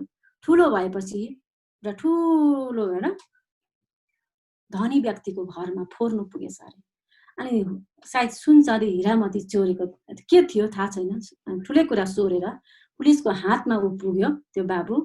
अनि त्यो बाबुलाई पुलिसले लाँदै गर्दाखेरि त्यो बाबुले एउटा रिक्वेस्ट गरेछ है, मेरो मम्मीलाई म भेट्न चाहन्छु भन्दाखेरि मम्मीलाई बोलाइदिए। अनि मम्मीलाई जब उसले त्यो बाबुले भेट्यो अनि मम्मीलाई उसले के भन्नु थाहा छ, यो मेरो यो अवस्था बनाउनु कुरामा चाहिँ हजुरको हात छ, म यो अवस्थामा आउनुको पछाडि चाहिँ हजुरको ठुलो हात छ। त्यो दिनमा मैले यस्तो चोरेर ल्याउँदाखेरि केही नभनी खानुभयो, त्यो दिन मलाई अम्लाइदिएको भए म आज यो अवस्थामा पुग्ने थिइनँ। प्रिय दिदी बहिनी आमाहरू, हामीले विचार गरौँ। हाम्रो नानी हाम्रो छोराछोरीहरूलाई चाहिँ हामीले चाहिँ सानो कुरा छ भने यो त सानो त हो भन्ने सम्झौता कहिले पनि गर्नुहुन्न। हामीले त्यो दिन होइन, यदि त्यो आमाले त्यो दिन अम्लाइदिएको थियो भने हुँदैन यस्तो गर्नु भनेर गलत भनेर भनेको थियो भने होइन, फिर्ता लगाइदिए भनेर भनेको थियो भने त्यो बाबु चाहिँ पुलिसको हातमा पर्ने थिएन। सानोदेखिको उसले आमाले बिगार्दै होइन लग्यो, त्यो गलत कुरालाई चाहिँ गलत भनेन, त्यसै कारण आज चाहिँ ऊ चाहिँ पुलिसको हातमा पुग्नु पुग्यो। उनीहरूको उमेर अनुसार हामीले होइन व्यवहार गर्ने अनि उनीहरूको अगाडि मैले अघि भने साथी बनिदिने, उनीहरूलाई चाहिँ अनुशासनमा राख्ने कुराहरू अघि मैले भनिसकेँ। हामी आफै पनि अनुशासनमा बस्नुपर्छ। अनि नानी बाबुहरूलाई चाहिँ हामीले सही कुरा सिकाउनु पर्ने कुराहरू, सही तरिकाले सिकाउनु पर्ने कुराहरू पनि छ। कतिचोटि हामीले राम्रै कुरा है, कुरा त सही नै ठिकै छ, तर गलत तरिकाले सिकाइरहेको हुन्छौँ हाम्रो छोराछोरीहरूलाई। अनि त्यो गलत तरिकाले सिकाउनुको कारणले चाहिँ कतिचोटि अप्ठ्यारोमा है परिन्छ। एउटा म तपाईँहरूलाई भन्न चाहन्छु एउटा उदाहरण। एउटा आमाले चाहिँ आफ्नो बाबुलाई होइन सानो बाबुलाई चाहिँ भनेछ है, सानो बाबु जहिले पनि जहाँ गए मम्मी सुहायो है, पिसाब फेर्न मन लाग्यो उसलाई, मम्मी सुहायो भन्थ्यो रहेछ। अनि त्यो बाबुलाई चाहिँ आमाले के भन्यो भने, बाबु आजदेखि तिम्रो र मेरो एउटा सिक्रेट है भनेछ। के भन्दाखेरि सुहायो नभन, आजदेखि सुहायो भने चाहिँ मलाई गीत गाउनु मन लाग्यो भन भनेछ। अनि उसले त्यही पनि भन्थ्यो अरे मलाई गीत गाउनु मन लाग्यो भन्थ्यो। सुहाउने बित्तिकै त्यो बाबुले आमाले त बुझ्थ्यो अनि लान्थ्यो। एक दिन चाहिँ यस्तो दिन आएछ अरे, ऊ चाहिँ माइती जानु पर्यो। अनि त्यो दिन चाहिँ बाबासँग छोडेर जानु पर्यो। अनि राति उसलाई सुहायो त्यो बाबुलाई, पिसाब फेर्न मन लाग्यो, टोइलेट जानु मन लाग्यो। अनि बाबा आफ्नो बुवालाई उठाएछ अरे, बाबा किन भने, मलाई गीत गाउनु मन लाग्यो भने। राति हुँदै के गीत गाउनु मन लाग्यो, चुप लाएर सुत भनेछ। अनि फेरि सुत्यो बाबु है। अनि फेरि पछि गएर एकछिन पछि चाहिँ गीत गाउनु मन लाग्यो बाबा भनेछ। राति हुँदै किन, भोलि गाउला सुत भनेर फेरि बाबा तिनचोटिको पालामा फेरि बाबा के भनेछ। अनि त्यो बाबुले चाहिँ बाबालाई मलाई गीत गाउनु मन लाग्यो के साह्रै भनेछ। गा यहीँ बसेर यहीँ उ गरेर गा न त, यहीँ गाउँदा भइगयो त। त्यो बाबुले चाहिँ ओछ्यानमै दिएछ, ओछ्यानमै पिसाब फेर्दियो। भन्नुको मतलब पिसाब फेर्नु चाहिँ नराम्रो थिएन नि त, तर आमाले चाहिँ उसलाई के गरेर सिकाएको थियो त, गलत तरिकाले सिकाएको। कतिचोटि तपाईँ र मैले पनि आज त्यही कुरा कतिचोटि हामी सिकाउनुमा मिस्टेक गर्छौँ। हैन तरिका गलत अपनाउँछौँ र यो समस्या हैन आइपर्छ हाम्रो जीवनमा। अझ तपाईँ र म आमाहरू अहिले हामी प्रशस्त टाइम पाएका छौँ नि, हाम्रो समय बहाना छैन हामीलाई अहिले। पहिला पहिला हैन लकडाउन अगाडि हामी चाहिँ हाम्रो नानीहरूको हाम्रो छोराछोरीहरूलाई समय दिनको लागि बहाना थियो हाम्रो। सेवा सङ्गतिमा हामी गुरुआमाहरू व्यस्त हुन्थ्यौँ, कतिजना मिटिङहरू हैन फलाना ठाउँमा मिटिङ छ भन्यो, यस्तो सङ्गति छ भन्यो, दौडे। एकजना गुरुआमाले मलाई यस्तो भन्नुहुन्थ्यो, गुरुआमा मेरो छोरीले त मलाई 40 दिनको उपवास जुन क्याम्पस कोर्सले राखेको वर्षमा एकचोटि गर्दाखेरि त्यो गुरुआमाले मलाई भन्दै हुनुहुन्थ्यो, जहिले उपवास भनेको छ कुदेको छ खाना नि पकाइदिएको छैन भनेर गुनासो गर्यो मेरो छोरीले भन्नुहुन्थ्यो है। हाम्रो नानीहरूले हामीलाई गुनासो गर्थ्यो होला त्यो समयमा। हामी दिदीबहिनीहरू कति व्यस्त थियौँ, तर अहिलेको दिनहरूमा परमेश्वरले हामीलाई यो समय दिनुभयो। हामी यो विश्व परिस्थितिमा छौँ, हामी हैन घरमा बसेका छौँ, हामीले नानी बाबुहरूलाई सिकाउने कुरा चाहिँ हामीले चाहिँ अहिले कुनै बहाना छैन। सिकाउने कुरामा चाहिँ हामीले कतिको समय दिइरहेका छौँ हाम्रो नानी बाबुहरूलाई हैन सिकाउने कुरामा। हाम्रो विश्वास सर्दै जान्छ भन्ने कुरा तपाईलाई मैले बुझ्नुपर्छ। हाम्रो विश्वास चाहिँ हाम्रो नानी बाबुलाई सरेर जान्छ है। हामीले कति परमेश्वरलाई प्रेम गरेका छौँ, त्यो प्रेम नानी बाबुले गर्न सकेका छन् कि छैनन्। दोस्रो तिमोथी 1:5 मा यसरी लेखिएको छ, पावलले तिमोथीलाई भन्दछन्, मलाई तिम्रो निष्कपट विश्वासको सम्झना हुन्छ। त्यो विश्वास जो पहिले तिम्रो बजै लुइसमा थियो र तिम्रो आमा युनियसमा अनि मलाई निश्चय छ त्यो विश्वास तिमीमा पनि रहेको छ। तिमोथीलाई पावलले भन्दैछ, आफ्नो आत्मिक छोरा तिमोथीलाई पावलले भन्दैछ कि त्यो विश्वास तिमोथीमा जुन विश्वास छ उनको हजुरआमाबाट आमामा आयो, आमाबाट तिमोथीमा दियो सर्यो। आज प्रिय दिदी बहिनी हामी आमाहरू छौँ यहाँ, हामीले हाम्रो हैन छोराछोरीहरूलाई त्यो हैन विश्वास सर्न दिएका छौँ कि छैन, अथवा हामीले जुन प्रेम परमेश्वरलाई गर्छौँ त्यो प्रेम हाम्रो छोराछोरीहरूले गरेका छन् कि छैनन् भन्ने कुरा तपाईलाई मैले विचार गरौँ। साँच्चै नै हामी हाम्रो छोराछोरीहरूलाई सिकाउने कुरामा कुन ठाउँमा चुकेका छौँ। आज हामी बालबालिकाहरू महत्त्वपूर्णका छन् भन्ने कुरा त हेऱ्यौँ, कहाँ महत्त्वपूर्ण छन् भन्ने कुरा नि हेऱ्यौँ। हामी हाम्रो परिवारको नानी बाबुहरूलाई मात्रै नभएर हाम्रो मण्डलीको नानी बाबुहरूको निम्ति हामीले प्रार्थना गरेका छौँ कि छैनौँ, उनीहरूको निम्ति खर्चिएका छौँ कि छैनौँ त हामी विचार गरौँ।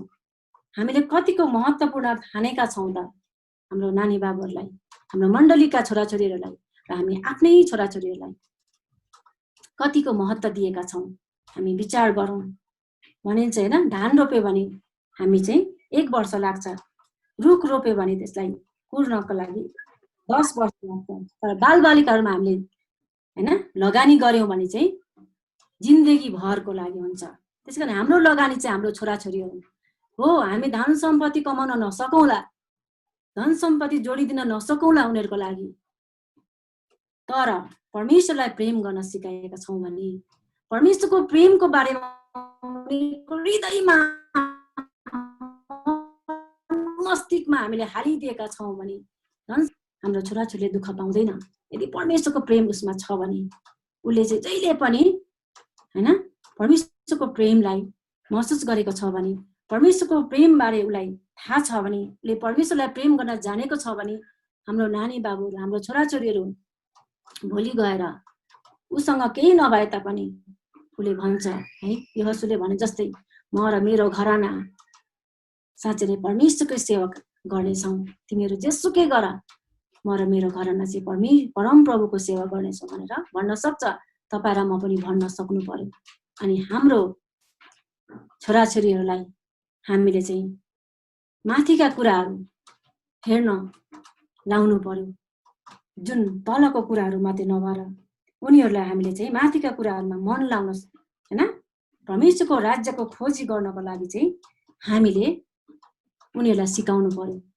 पृथ्वीमा भएका कुराहरूमा होइन, टिभीमा भएका कुराहरू होइन जहिले व्यस्त हाम्रो नानीहरू खालि अहिलेको जमाना इन्टरनेटको जमाना छ अनि खालि फोन अनि आइप्याड अनि मोबाइल ल्यापटप जे छ घरमा डिभाइसहरू धेरै समयहरू बिताउने गर्छन् हामी आमाहरू पनि गर्छौँ है आमाहरू पनि त्यसबाट अछुत छैन म यसमा नानीहरूलाई मात्रै दोष दिँदैन कतिचोटि हामीले प्रार्थना गर्ने समय पनि चोरिरहेको हुन्छ त्यसमा अनि हाम्रो नानी बाबुहरूलाई पनि हामीले चाहिँ त्यसमै होइन सिकाउनु त टाढेको कुरा हो हामी आफै पनि कतिचोटि बिर्सिरहेको हुन्छौँ परमेश्वरको वचन पढ्ने कुराहरूमा अनि प्रार्थना गर्ने कुराहरूमा चाहिँ बिर्सिरहेको हुन्छौँ तपाईँ र म आज साँच्चै नै एउटा उदाहरण भएर हाम्रो नानी बाबुहरूको अगाडि एउटा मोडेल बनेर चाहिँ हामी रहनु पर्यो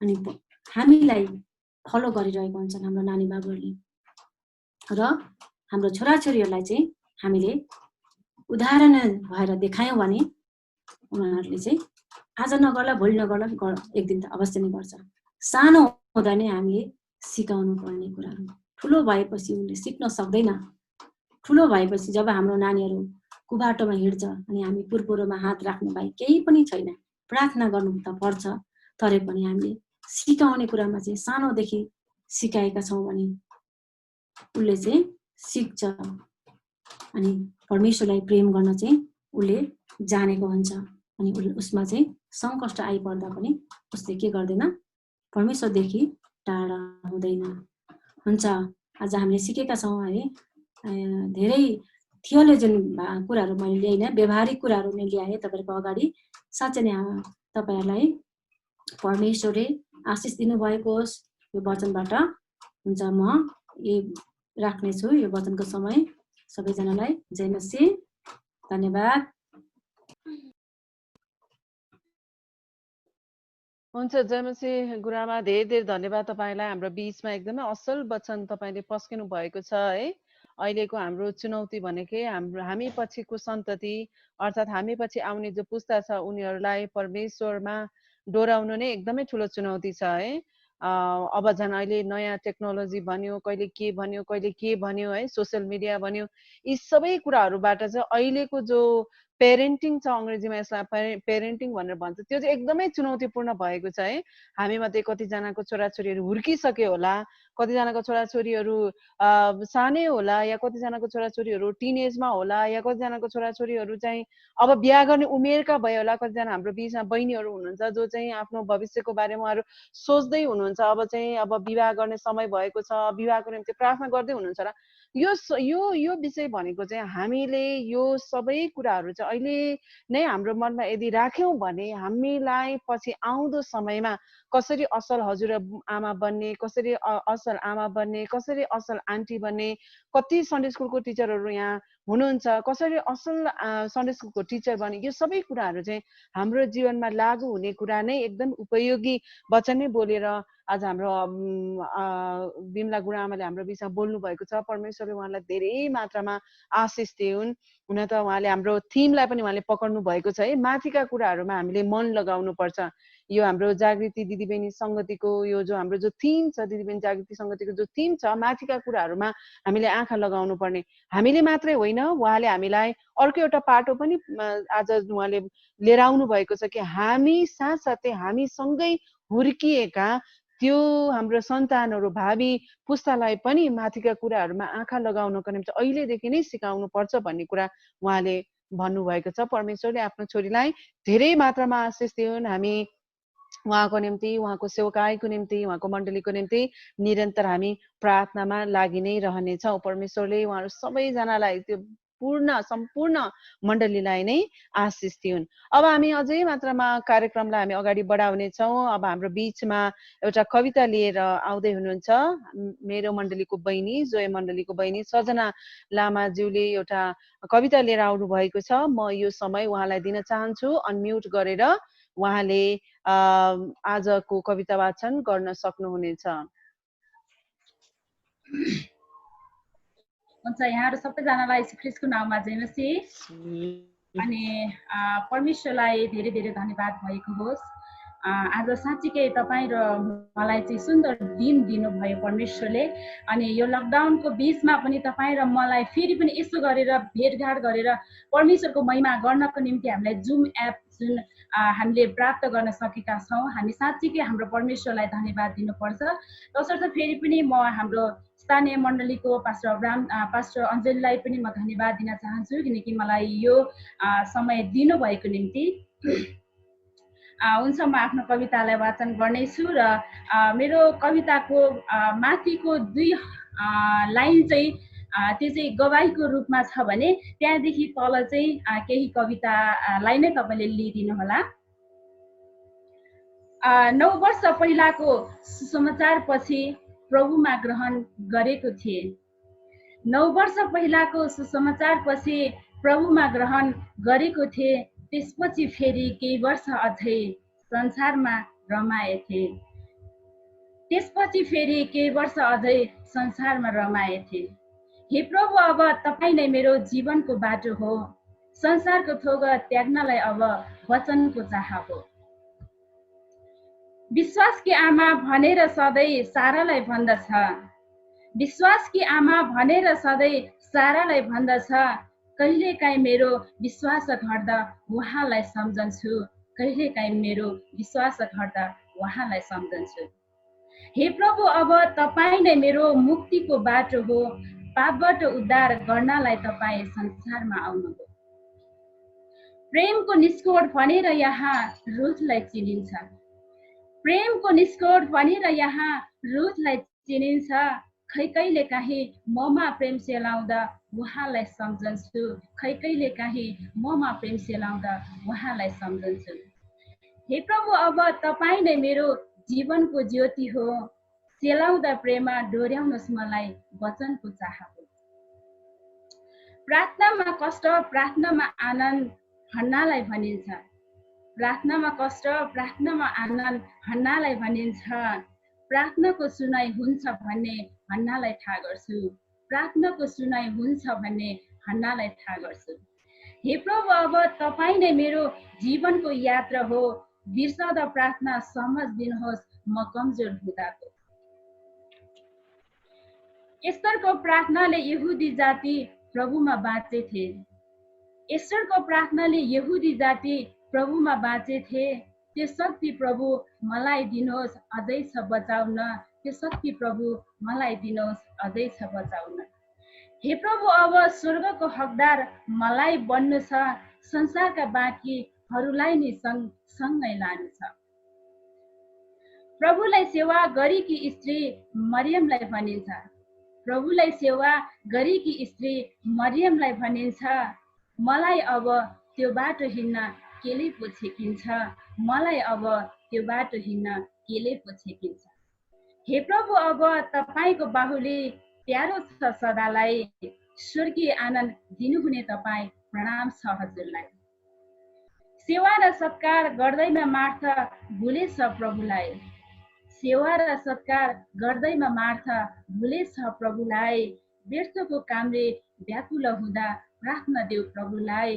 व्यर्थको कामले व्याकुल हुँदा प्रार्थना देऊ प्रभुलाई। हे प्रभु, अब संसारमा आशिषको खाँचो छ। हे प्रभु, अब संसारमा आशिषको खाँचो छ। बाइबलका सबै वचनहरू शक्ति र साँचो छ। बाइबलका सबै वचनहरू शक्ति र साँचो छ। आमेन। सबैजनालाई फेरि पनि जय मसीह अनि धन्यवाद। परमेश्वरले आफ्नो छोरीलाई धेरै मात्रामा आशिष दिउन्। हामीलाई हजुर जय मसीह। धेरै धेरै धन्यवाद है सजना बहिनीलाई। परमेश्वरले धेरै आशिष दिउन्। जति पनि बाइबलको जो स्त्रीहरूको जीवनबाट हामीले सिक्नुपर्ने कुराहरू उहाँले कवितामा लिएर आउनु भएको छ। हामी ती सबै स्त्रीहरू जो हाम्रा अग्रजहरू हुन् उहाँहरूले सिकाउनु भएको पाठलाई जसरी बहिनीले कविताबाट वाचन गर्नु भएको छ र त्यो कवितामा मात्र सीमित नभएर हामी सबैको जीवनमा पनि उहाँहरू चाहिँ एकदमै जीवित हुनु पर्दछ। त्यही नै अन्तिममा बहिनीले आफ्नो कवितामा भन्नुभएको छ कि परमेश्वरको साँचो वचन हामी प्रत्येकलाई खाँचो छ। आमेन। हामी अब केही समय हामी प्रार्थनामा समय बिताउने छौँ है। प्रार्थनामा समय बिताउनेछौँ। अर्ज बिन्तीको प्रार्थनाहरू लिएर हाम्रो बीचमा नेपाल इमानुएल मण्डलीबाट गुरुआमा मेनुका थुलुङ आउनु भएको छ। हामी उहाँलाई यो बाँकी समय दिनेछौँ र लिडिया बहिनी यदि उहाँ आउनुभयो भने, यदि उहाँको नेट कनेक्सन भयो भने हामी यो अर्ज बिन्तीको प्रार्थना पछि हामी उहाँको गवाईलाई सुन्नेछौँ। मेनुका गुरुआमा हजुर हुनुहुन्छ? हजुर हजुर, बाँकी समय हजुरलाई। हजुर, हस्, धन्यवाद। हुन्छ, सबैजनालाई जय मसीह। सुन्दै हुनुहुन्छ नि? मैले त खै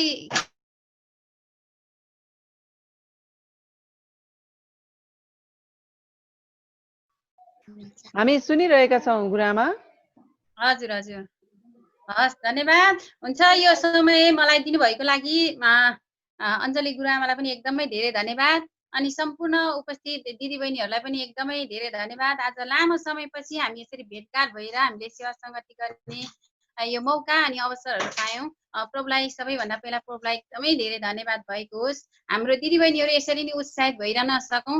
हुन्छ, मैले एकदमै छोटो नै मैले लिएर आएको छु। आज प्रार्थनाको विषयहरू धेरैवटा छैन। आज कतिजना त मैले आज देख्न पनि सकिनँ, तर यहाँ दिदीबहिनीहरूलाई, गुरुआमाहरूलाई कतिजनालाई मैले देखिरहेको छैन।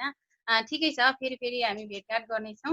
हुन्छ, हामी सुरुमा म 1 नम्बरमा हामी के को लागि हामी प्रार्थना गर्नेछौँ भने हाम्रो सम्पूर्ण सेवा सङ्गतिकै लागि हामी प्रार्थना गर्नेछौँ। अहिले किनभने जो जाँगरहरू सेलाएर गएको अवस्थाहरू छ, यो लकडाउनको कारणले गर्दाखेरि सबै आफ्नो घरमै आफ्नै समस्यामा त्रासमा बितिरहेको अवस्था छ। हामी प्रार्थना गर्नेछौँ सबैजना साँच्चै एक मन भएर हामीले परमेश्वरमा हामी विश्वास र भरोसा राख्न सकौँ भनेर। अनि कति आज पछि हटेको जनहरू पनि हुनुहुन्छ होइन, उहाँहरूको निम्ति पनि हामी प्रार्थना गर्नेछौँ। किनभने यो समयमा सबैजना एकदमै त्रासमा भएको कारणले गर्दाखेरि उहाँहरूलाई चाहिँ प्रभुले एकदमै त्यो नयाँ आत्मा अनि नयाँ शक्ति अनि नयाँ ज्ञान प्रभुले दिनुभएको छ भनेर हामी पश्चातापको हामी त्यो प्रार्थना गर्नेछौँ। अनि पछि हटेकोहरू फेरि पश्चाताप गरेर प्रभुमा फर्किन सकोस् भनेर हामी प्रार्थना गर्नेछौँ। अनि जति पनि सुसमाचारहरू सुन्नु हुनेहरू हुनुहुन्छ उहाँहरू पनि प्रभुमा फेरि आउन सकेकोस् भनेर उहाँहरूको निम्ति हामी प्रार्थना गर्नेछौँ। योभन्दा अगाडि मलाई एउटा वचन पढ्न मन लाग्यो। यहाँ वचन होइन, यहाँ यसरी भनिएको छ, युहन्ना 10:27 र 28मा यसरी लेखिएको छ कि मेरा भेडाहरूले मेरो स्वर सुन्छन् र तिनीहरूलाई म चिन्छु र तिनीहरू मेरो पछि आउने छन्। तिनीहरूलाई म अनन्त जीवन दिन्छु र तिनीहरू कहिले नष्ट हुने छैनन् र कसैले तिनीहरूलाई मेरो हातबाट खोसी लैजाने छैन। आमेन। साँच्चै नै येशू ख्रीष्टले यसरी प्रतिज्ञा गर्नुभएको छ कि उहाँ चाहिँ साँच्चै नै हाम्रो असल गोठालो हुनुहुन्छ। हामी उहाँको भेडाहरू हौँ। आज कति भेडाहरू छरवस्त भएको अवस्थाहरू छ। यो अवस्थामा ती भेडाहरू सबैजना फेरि एकसाथ हुन सकुन् र परमेश्वरलाई आफ्नो सारा हृदय, सारा प्राण, सारा शक्तिले प्रेम गर्न सकुन् भनेर हामी यसको निम्ति हामी प्रार्थना गर्नेछौँ। महान तिम्रो दयालु राजा, हामी तपाईँलाई धन्यवाद गरी हामी तपाईँलाई गर्दछौँ। दयालु राजा, बिन्ती प्रार्थना चढाउँदछौँ। अनि ग्रेस राजा, जुन जो तपाईँ राजाको यो दिन दिनुभएको छ प्रभु, म तपाईँलाई साँच्चै नै हृदयदेखि धन्यवाद चढाउँदछु। तपाईँ साँच्चै नै यो समय प्रभु हामीलाई दिनुभएको छ, यसको लागि तपाईँलाई धन्यवाद चढाउँदछु। अनि ग्रेस राजा, हालेलुया। महान सर्वशक्तिमान म प्रार्थना पनि चाहन्छु। अनि ग्रेस राजा, यतिखेरको जुन यो अवस्था प्रभु हामीलाई सहायता गरी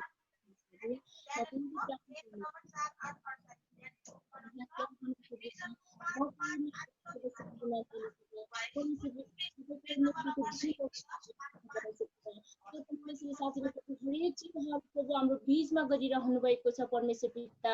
तर परमेश्वरले भन्नुभएको छ परमेश्वर जहाँका रह म चाँडै आउँदैछु। सर्वशक्तिमान परमेश्वर पिता, तपाईँ परमेश्वरको साँच्चै नै परमेश्वर यो दिन आइसकेको छ, तर पनि परमेश्वर कति मानिसहरूमा परमेश्वर तयारी छैन तपाईँका जनहरूमा। प्रभु म प्रार्थना बिन्ती चाहन्छु। अनि राजा, बिन्ती छ प्यारो परमेश्वर, परमेश्वरले साँच्चै नै सहायता गरिदिनु भएको होस् प्रभु। कतिजना परमेश्वर तपाईँका छोराछोरीहरूले प्रभु तपाईँलाई चिनेर पनि परमेश्वर साँच्चै नै तपाईँलाई फेरि परमेश्वर साँच्चै नै तपाईँदेखि टाढिरहेका छन् परमेश्वर बाबु। म प्रार्थना गर्छु सर्वशक्तिमान दयालु राजा, तर प्रभुले साँच्चै नै सहायता गरिदिनु भएको होस् परमेश्वर पिता। म बिन्ती गर्छु यीशु, हे परमेश्वर पिता यतिखेर साँच्चै नै परमेश्वर तयारी भएर प्रभु परमेश्वर पर्खिने अवस्थामा झन परमेश्वर धेरै मानिसहरू तपाईँका जनहरू टाढिरहेको अवस्था छ। सर्वशक्तिमान प्रभुले साँच्चै नै सहायता गरिदिनु भएको परमेश्वर बाबु हालेलुया महिमाका प्यारो परमेश्वर साँच्चै नै प्रभुजी तपाईँ परमेश्वरले भन्नुभएको छ म एउटै दुष्टको मृत्युमा पनि म खुसी हुने छैन भन्नुभएको छ। सर्वशक्ति किनकि तपाईँ हामीलाई माया गर्ने परमेश्वर हुन्छ, परमेश्वर हामीलाई कृपा गरे कुदिरहनु हुने परमेश्वर हुनुहुन्छ। म तपाईँ हृदयदेखि धन्यवाद चढाउँदछु प्रभु जिजस यसो त्यहाँ परमेश्वर साँच्चै हामीलाई साँच्चै नै सहायता गर्नुहोस्। अनि प्रभु हामीले आफ्ना मानिसहरूलाई परमेश्वर त्यो सुसमाचारहरू प्रचार गर्न सन्देशहरू भन्नको लागि उनीहरूलाई जागृत गराउन उत्साह गराउनको लागि पनि प्रभु हामीलाई ज्ञान र बुद्धि विवेक अनि त्यो इच्छा तीर्था प्रभु तपाईँले हामीलाई निरन्तर दिनुभएको छ। प्रार्थना गर्छु अनि प्रिय राजा धन्यवाद छ तपाईँले हालेलुया परमेश्वर पिता त्यो वेबसाइट गएकाहरू सम्पूर्ण प्रभुमा फर्केर आउन सकेका होस् भनेर म प्रार्थना गर्छु। अनि प्रिय राजा धन्यवाद छ यो समय प्यारो परमेश्वर पिता बिन्ती छ। अनि जति पनि परमेश्वर आज हामीले साँच्चै नै यी अनलाइनको माध्यमबाट प्रभु हामीले प्रार्थना गरिरहेका छौँ परमेश्वर पिता साँच्चै नै हामीलाई कुनै पनि कुराहरूले रोक्न सक्ने छैन, कुनै पनि कुराहरूले परमेश्वर हामीलाई बाधा ल्याउने छैन। परमेश्वर यीशु ख्रीष्ट तपाईँ परमेश्वरको अगाडि बढ्नको लागि तपाईँ परमेश्वरमा जिउनको लागि बढ्नको लागि उत्साह जागृति बाँड्नको लागि प्यार परमेश्वर तपाईँ साँच्चै नै हामीलाई यी माध्यमहरू दिनु नै दिनेछ।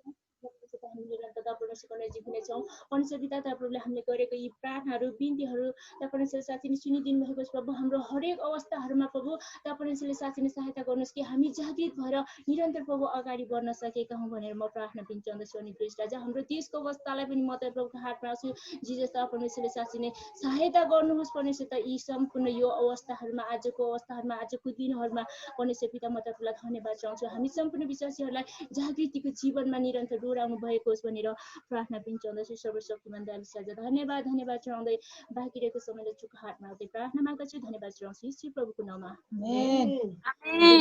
सबैजनालाई हुन्छ। हाम्रो नानी कञ्चनलाई पनि एकदमै धेरै धन्यवाद प्रार्थनाको लागि। हुन्छ त्यसै गरी अर्को दोस्रो प्रार्थनामा सरासरी हामी जानेछौँ।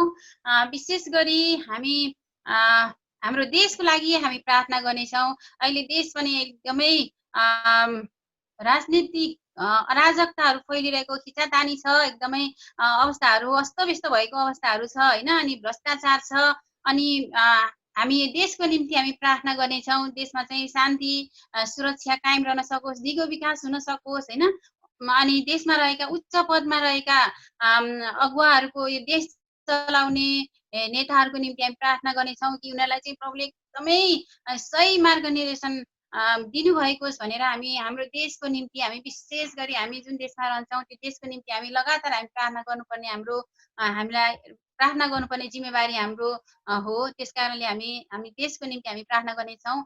हुन्छ यहाँ म थोरै वचन पनि म पढ्न गइरहेको छु। यहाँ पहिलो तिमोथी 2:1 र 2 म सबैको निम्ति म पढिदिनेछु। यहाँ यसरी लेखेको छ, सर्वप्रथम म आग्रह गर्दछु कि सबै मानिसहरूका निम्ति नम्र निवेदन प्रार्थना र मध्यस्थता बिन्ती र धन्यवाद चढाउन राजाहरू र सबै उच्च पदमा भएकाहरूको निम्ति पनि, ताकि तिमीहरू निर्धक्क र शान्तिपूर्ण भएर हर प्रकारले धार्मिक र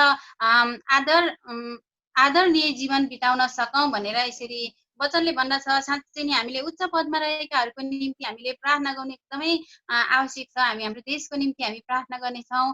यसको लागि हाम्रो यो प्रार्थना चाहिँ सिस्टर पिङ्की थेवेले गरिदिनु हुनेछ। उहाँ चाहिँ न्यू एपोस्टोलिक मण्डलीबाट हुनुहुन्छ। उहाँले गरिदिनु हुनेछ यो प्रार्थना।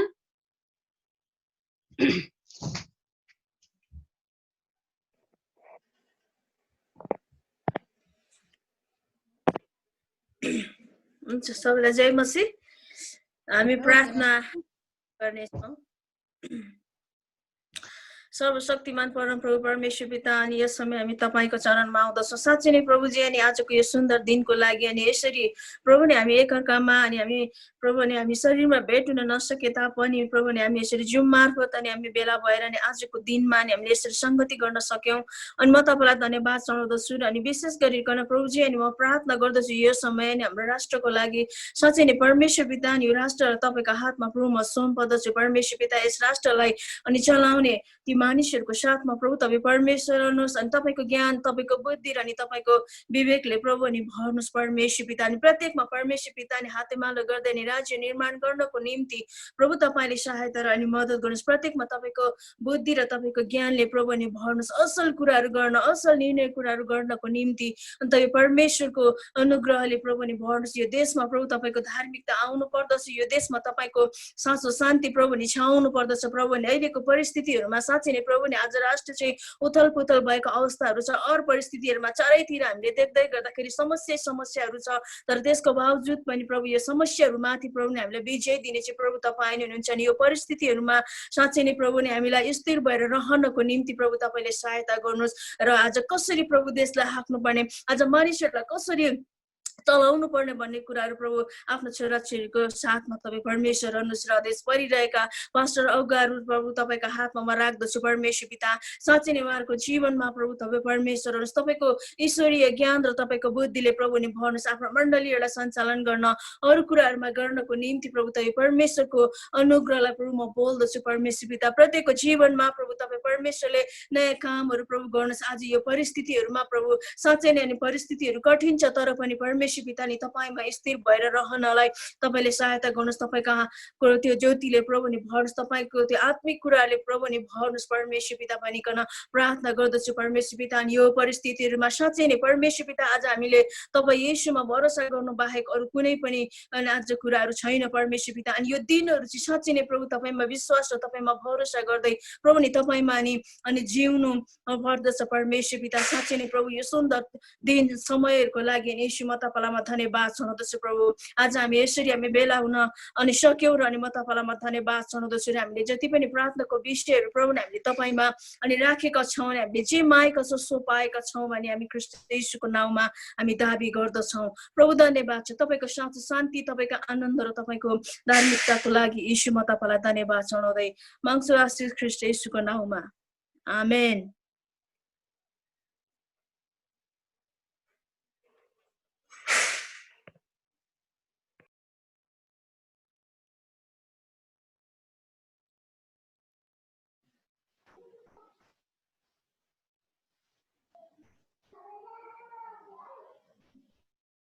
मेनुका गुरुआमा हुनुहुन्छ?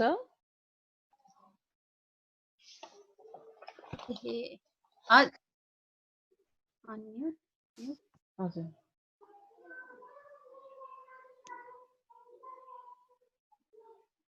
हैन तपाईले हजुर अनम्युट गर्नु होला मेनुका गुरुआमा।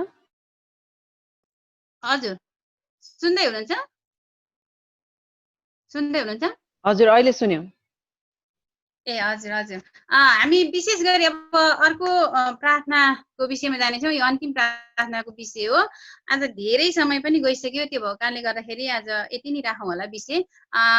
अर्को छ कोरोनाकै समस्या छ हैन, यो कोरोना हट्न सकोस् भनेर हामी प्रार्थना गर्नेछौँ। अनि जति पनि आज यो कोरोनाबाट संक्रमितहरू छन् उनीहरू पनि निको हुन सकोस् भनेर प्रार्थना गर्नेछौँ। अनि त्यसै अन्य रोगी बिरामीहरूको निम्ति पनि हामी प्रार्थना गर्नेछौँ। अनि विशेष गरी आज यो प्राकृतिक प्रकोपले चाहिँ एकदमै समस्या ल्याइरहेको अवस्थाहरू छ। बाढी पहिरोको कारण धेरै जनधनको क्षति भएको अवस्था छ हैन। यो यस्तो यो प्राकृतिक प्रकोपहरू पनि रोकिन सकोस् भनेर हामी प्रार्थना गर्नेछौँ। अनि त्यस्तै गरी हत्या हिंसा पनि एकदमै धेरै बढिरहेको अवस्था छ। यस्तो कुराहरू पनि रोकिन सकोस् भनेर अनि दुर्घटनाहरू सबै रोकिन सकोस् भनेर हामी सम्पूर्ण यी जोखिम खतराहरूको लागि हामी प्रार्थना गर्नेछौँ। यहाँ म वचन पढेर एउटा वचन पढ्नेछौँ। भजन सङ्ग्रह 50 को 15 म सबैको निम्ति पढिदिनेछु। यहाँ परमेश्वरले यसरी भन्नुभएको छ कि र संकटको दिनमा मलाई पुकार र म तँलाई छुटाउने छु र तैँले मेरो महिमा गर्नेछस्। त्यसै गरी भजन सङ्ग्रह 91 को 3 पनि भनेको छ निश्चय नै उहाँले तिमीलाई सिकारीको पासबाट र घातक रूढीबाट बचाउनु हुनेछ भनेर भनिएको छ। परमेश्वरलाई धन्यवाद भएको। साँच्चै नै उहाँले यत्रो धेरै हामीलाई वचनद्वारा हामीलाई शक्ति अनि साहस दिनुभएको छ। परमेश्वरलाई एकदमै धन्यवाद भएको। हामी यी सम्पूर्ण कुराहरू परमेश्वरकै चरणमा राख्नेछौँ। अनि उहाँले नि साँच्चै नै हामीलाई सम्पूर्ण हाम्रो विश्वासी परिवारलाई, अन्य जाति सबै हाम्रो आफन्त छिमेकी सबैलाई प्रभुले यसरी सुरक्षित राख्नु भएको होस् भनेर हामी प्रार्थना गर्नेछौँ। हुन्छ यो प्रार्थनाको आमिन चाहिँ हाम्रो हुनुहुन्छ पास्टर किलु शेर्पा हुनुहुन्छ। पास्टर किलु शेर्पा हुनुहुन्छ? गुरुआमा मैले उहाँलाई देखेको छैन यहाँ।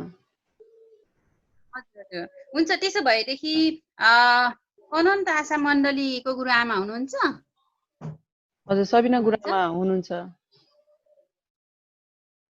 हजुर उहाँ अनन्त आशा मण्डलीको गुरुआमा सबिना गुरुआमा हजुर, उहाँले नि गरिदिनु भयो भनेदेखि हुन्छ है। हेलो हजुर गुरुआमा हुनुहुन्छ कि जानुभयो कि? सबिना गुरुआमा हुनुहुन्छ?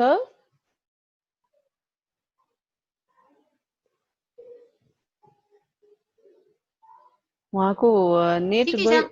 हजुर नेट गएको जस्तो छ। हजुर हजुर हुन्छ, ठिकै छ। आउनुहोस्, यो अन्तिम प्रार्थना हो, म आफै आमिन गर्नेछु। हुन्छ, हामी सबैजना हामी प्रार्थना गर्नेछौँ है। यो हाम्रो आजको अर्ज बिन्तीको अन्तिम प्रार्थना हो। हामी सबैजनाले हामी प्रार्थना गर्नेछौँ। आउनुहोस्, हामी प्रार्थनामा जानेछौँ। जीवित परमेश्वर पिता, हामी तपाईँलाई समय धन्यवाद चढाउँदछौँ।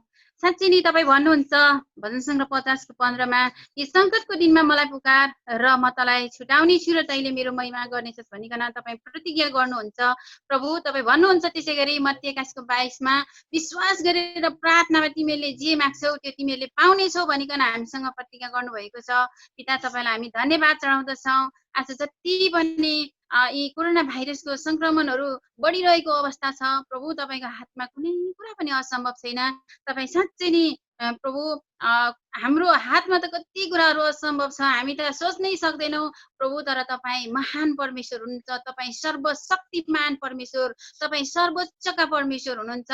तपाईँको चरणमा हामी राख्दछौँ। यो भाइरसहरू तपाईँ येशूको नाममा हटेर जान सकेको होस्, येशूको नाममा हटेर जान सकेको होस्, पूर्ण रूपमा यो हट्न सकेको होस्, यो विश्वबाट हट्न सकेको होस्, अनि यसको साँच्चै नै औषधि उपचारहरू छिटोभन्दा छिटो आउन सकेको होस् भनेर हामी माग्दछौँ। पिता आज यसको समस्याहरू कति भयावह अवस्था छ।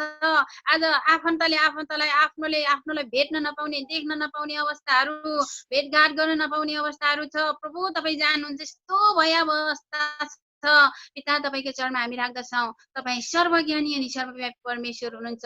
प्रभु तपाईँको निगाह यो विश्वका यी मानव जातिहरूमा रहेको होस् भनेर हामी माग्दछौँ।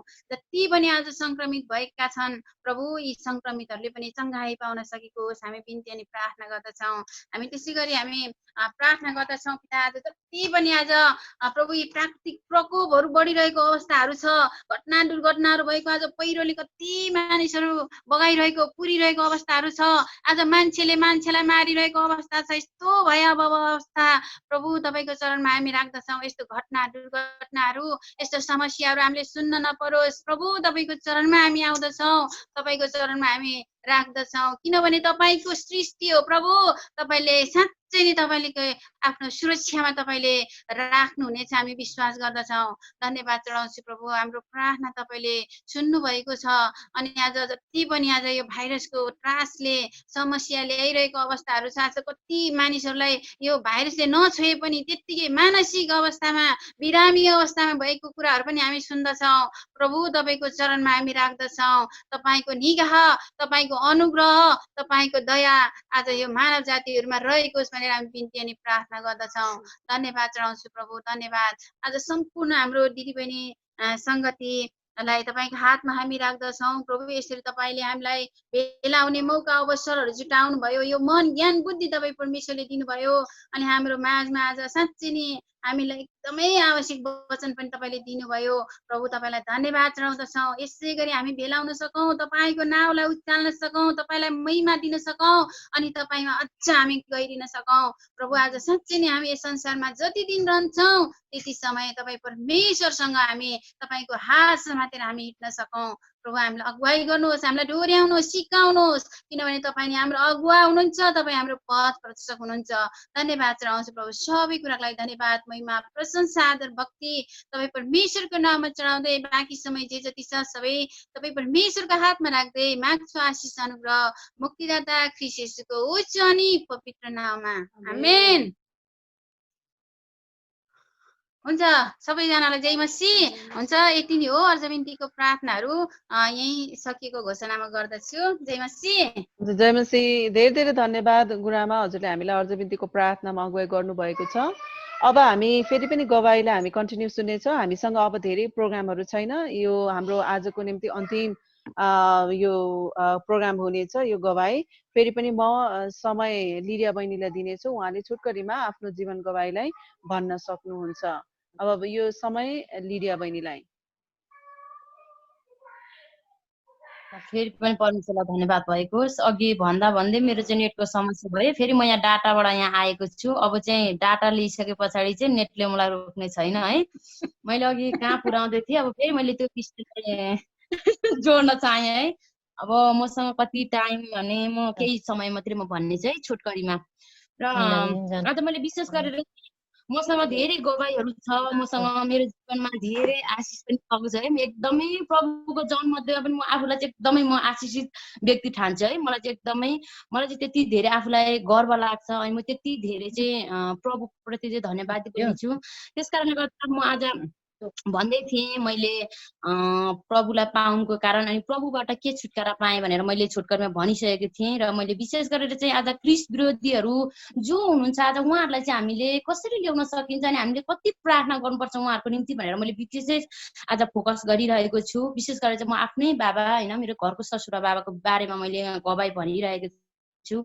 र उहाँ चाहिँ एकदमै विरोधी हुनुहुन्थ्यो अनि विरोधी भए तापनि म चाहिँ घरपट्टि चाहिँ एकदमै पहिलो विश्वासी है। एकदमै परमेश्वरले चाहिँ मलाई मेरो घरको निम्ति चाहिँ पहिलो विश्वासीको रूपमा प्रभुले चुन्नु भएको छ।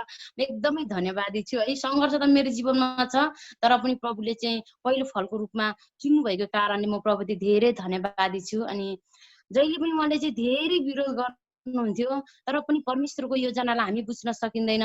परमेश्वरको अनुग्रहलाई हामी मानिसहरूले बुझ्न सकिँदैन के छ हाम्रो जीवनमा भन्ने कुरा चाहिँ हामी कहिले पनि हामी बुझ्न सकिँदैन है। प्रभुको योजना हाम्रो जीवनमा के हुँदैछ र के गर्नुहुन्छ भन्ने कुरा हामीलाई थाहा हुँदैन। म घरको पहिलो विश्वासी भएको कारणले फेरि अब नातामा बुहारी भएको कारणले मेरो परिवारलाई विश्वासमा ल्याउनको लागि त धेरै सङ्घर्ष त गर्नु परिरहेको थियो। तर पनि मैले मेरो बुबाको निम्ति एटलिस्ट अब अहिले पनि मैले मेरो परिवारको निम्ति गरिरहेको छु र उहाँ म विश्वास गर्छु प्रभुले एक दिन घोडा टेकाउनु हुनेछ। अनि उहाँ चाहिँ एकदमै कठोर विश्वासी हुनुहुन्थ्यो अनि उहाँलाई चाहिँ एक्कासी प्रार्थना गरिरहेको थियौँ र पनि के भयो भने उहाँलाई चाहिँ एक्कासी क्यान्सर भयो। अनि क्यान्सर भएको कारणले चाहिँ उहाँलाई हामीले हस्पिटल यहीँनिर काठमाडौँ लिएर चाहिँ हामीले धेरै उहाँलाई चाहिँ खर्च गर्नु पर्यो। धेरै खर्च गऱ्यौँ उहाँलाई क्यान्सर भएको कारणले चाहिँ अब धेरै धनहरू चाहिँ हाम्रो सक्यो बुबाको लागि होइन। हामीले सकेको धेरै उहाँलाई उपचार गर्नु पर्यो र पनि उहाँले चाहिँ क्रिस्टलाई चाहिँ विश्वासै गर्नु भएन क्या। धेरै प्रार्थना गरेँ म मात्रै थिएँ त्यो बेला विश्वासी।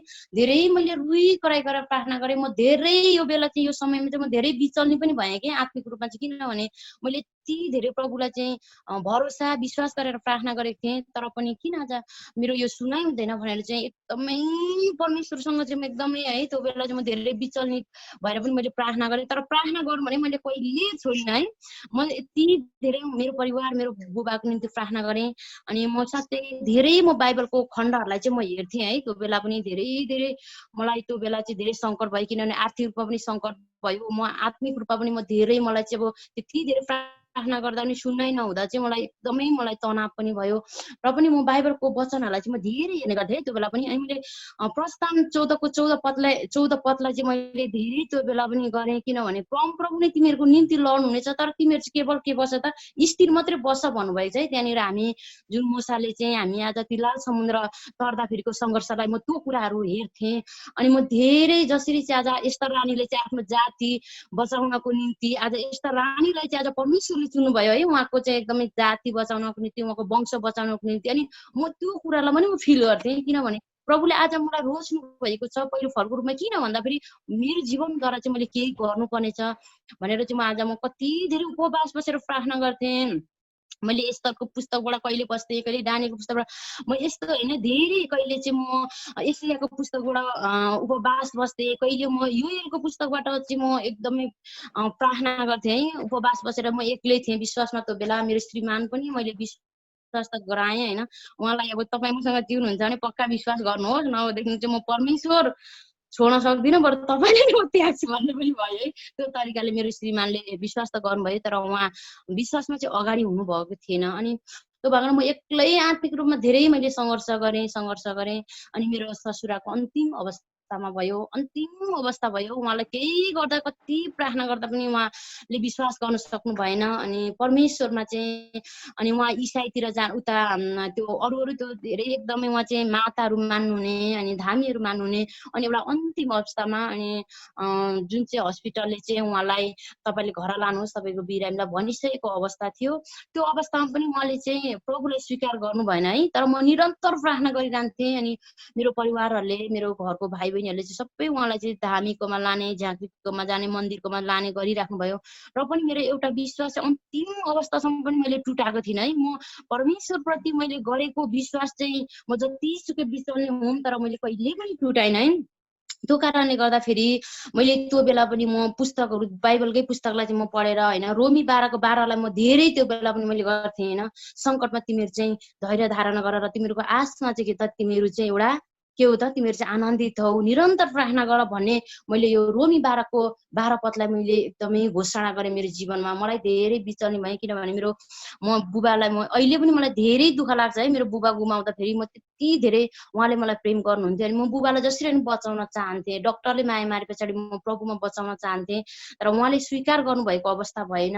अनि अन्तिम अवस्थामा सबै कुराबाट चाहिँ उहाँ सबै ठाउँ भइसके पछाडि उहाँलाई हामीले घरमा लग्यौँ। घरमा लानुभन्दा केही समय अगाडि मलाई बुबाले फोन गरेर बुबाले धेरै रुनुभयो होइन। मलाई सबै कुरा, मेरो ससुरा भए पनि मलाई एकदम प्रेम गर्नुभएकाले हरेक कुरा चाहिँ मलाई सेयर गर्नुहुन्थ्यो। अनि धेरै रुनुभयो, हामी धेरै कुराहरू भयो। अनि बुबाले अन्तिम अवस्थामा चाहिँ मैले केही नलागेपछि मैले प्रभुसँग यही कुरा चाहिँ मागेको थिएँ कि प्रभु, मैले यति धेरै प्रार्थना गरेको छु, म एक्लै लडिरहेको छु मेरो परिवारसँग, तपाईँले अन्तिम अवस्थामा भए पनि शरीर त मरेर जाने हो, माटोमा मिल्छ, तर पनि तपाईँले आत्मा चाहिँ तपाईँले बचाउनुहोस् प्रभु। तपाईँको इच्छा भएर यदि तपाईँले मलाई धर्मी ठहराउनु भयो भने चाहिँ धर्मीको प्रार्थना सुनाइ हुन्छ। तपाईँको बच्चालाई यही नै भन्दछ, यदि तपाईँले मलाई धर्मी ठहराउनु भएको हो भने प्रभु अन्तिम समयमा पनि, अन्तिम घडीमा भए पनि मेरो बाबाको चाहिँ तपाईँले आत्मा चाहिँ बचाइदिनुहोस् भनेर म एकदमै मैले धेरै धेरै प्रार्थना गरेँ, बिलाउने गरेर मैले प्रभुसँग प्रार्थना गरेको थिएँ। अनि मेरो बुबाले संसार छाड्नुभन्दा केही समय अगाडि चाहिँ मलाई फोन गरेर तिमीहरूको पास्टर पठाइदेऊ, मलाई तिम्रो पास्टर पठाइदेऊ, मैले कसरी विश्वास गर्नुपर्छ, म आज के अरे तिमीले भनेको कुरालाई म स्वीकार गर्छु भन्नुभयो क्या। अनि त्यो बेला म धेरै रुएँ, धेरै समय प्रभुसँगलाई म धन्यवादी भएँ, धेरै रुएँ होइन। धेरै मलाई खुसी पनि लाग्यो, दुःख पनि लाग्यो होइन।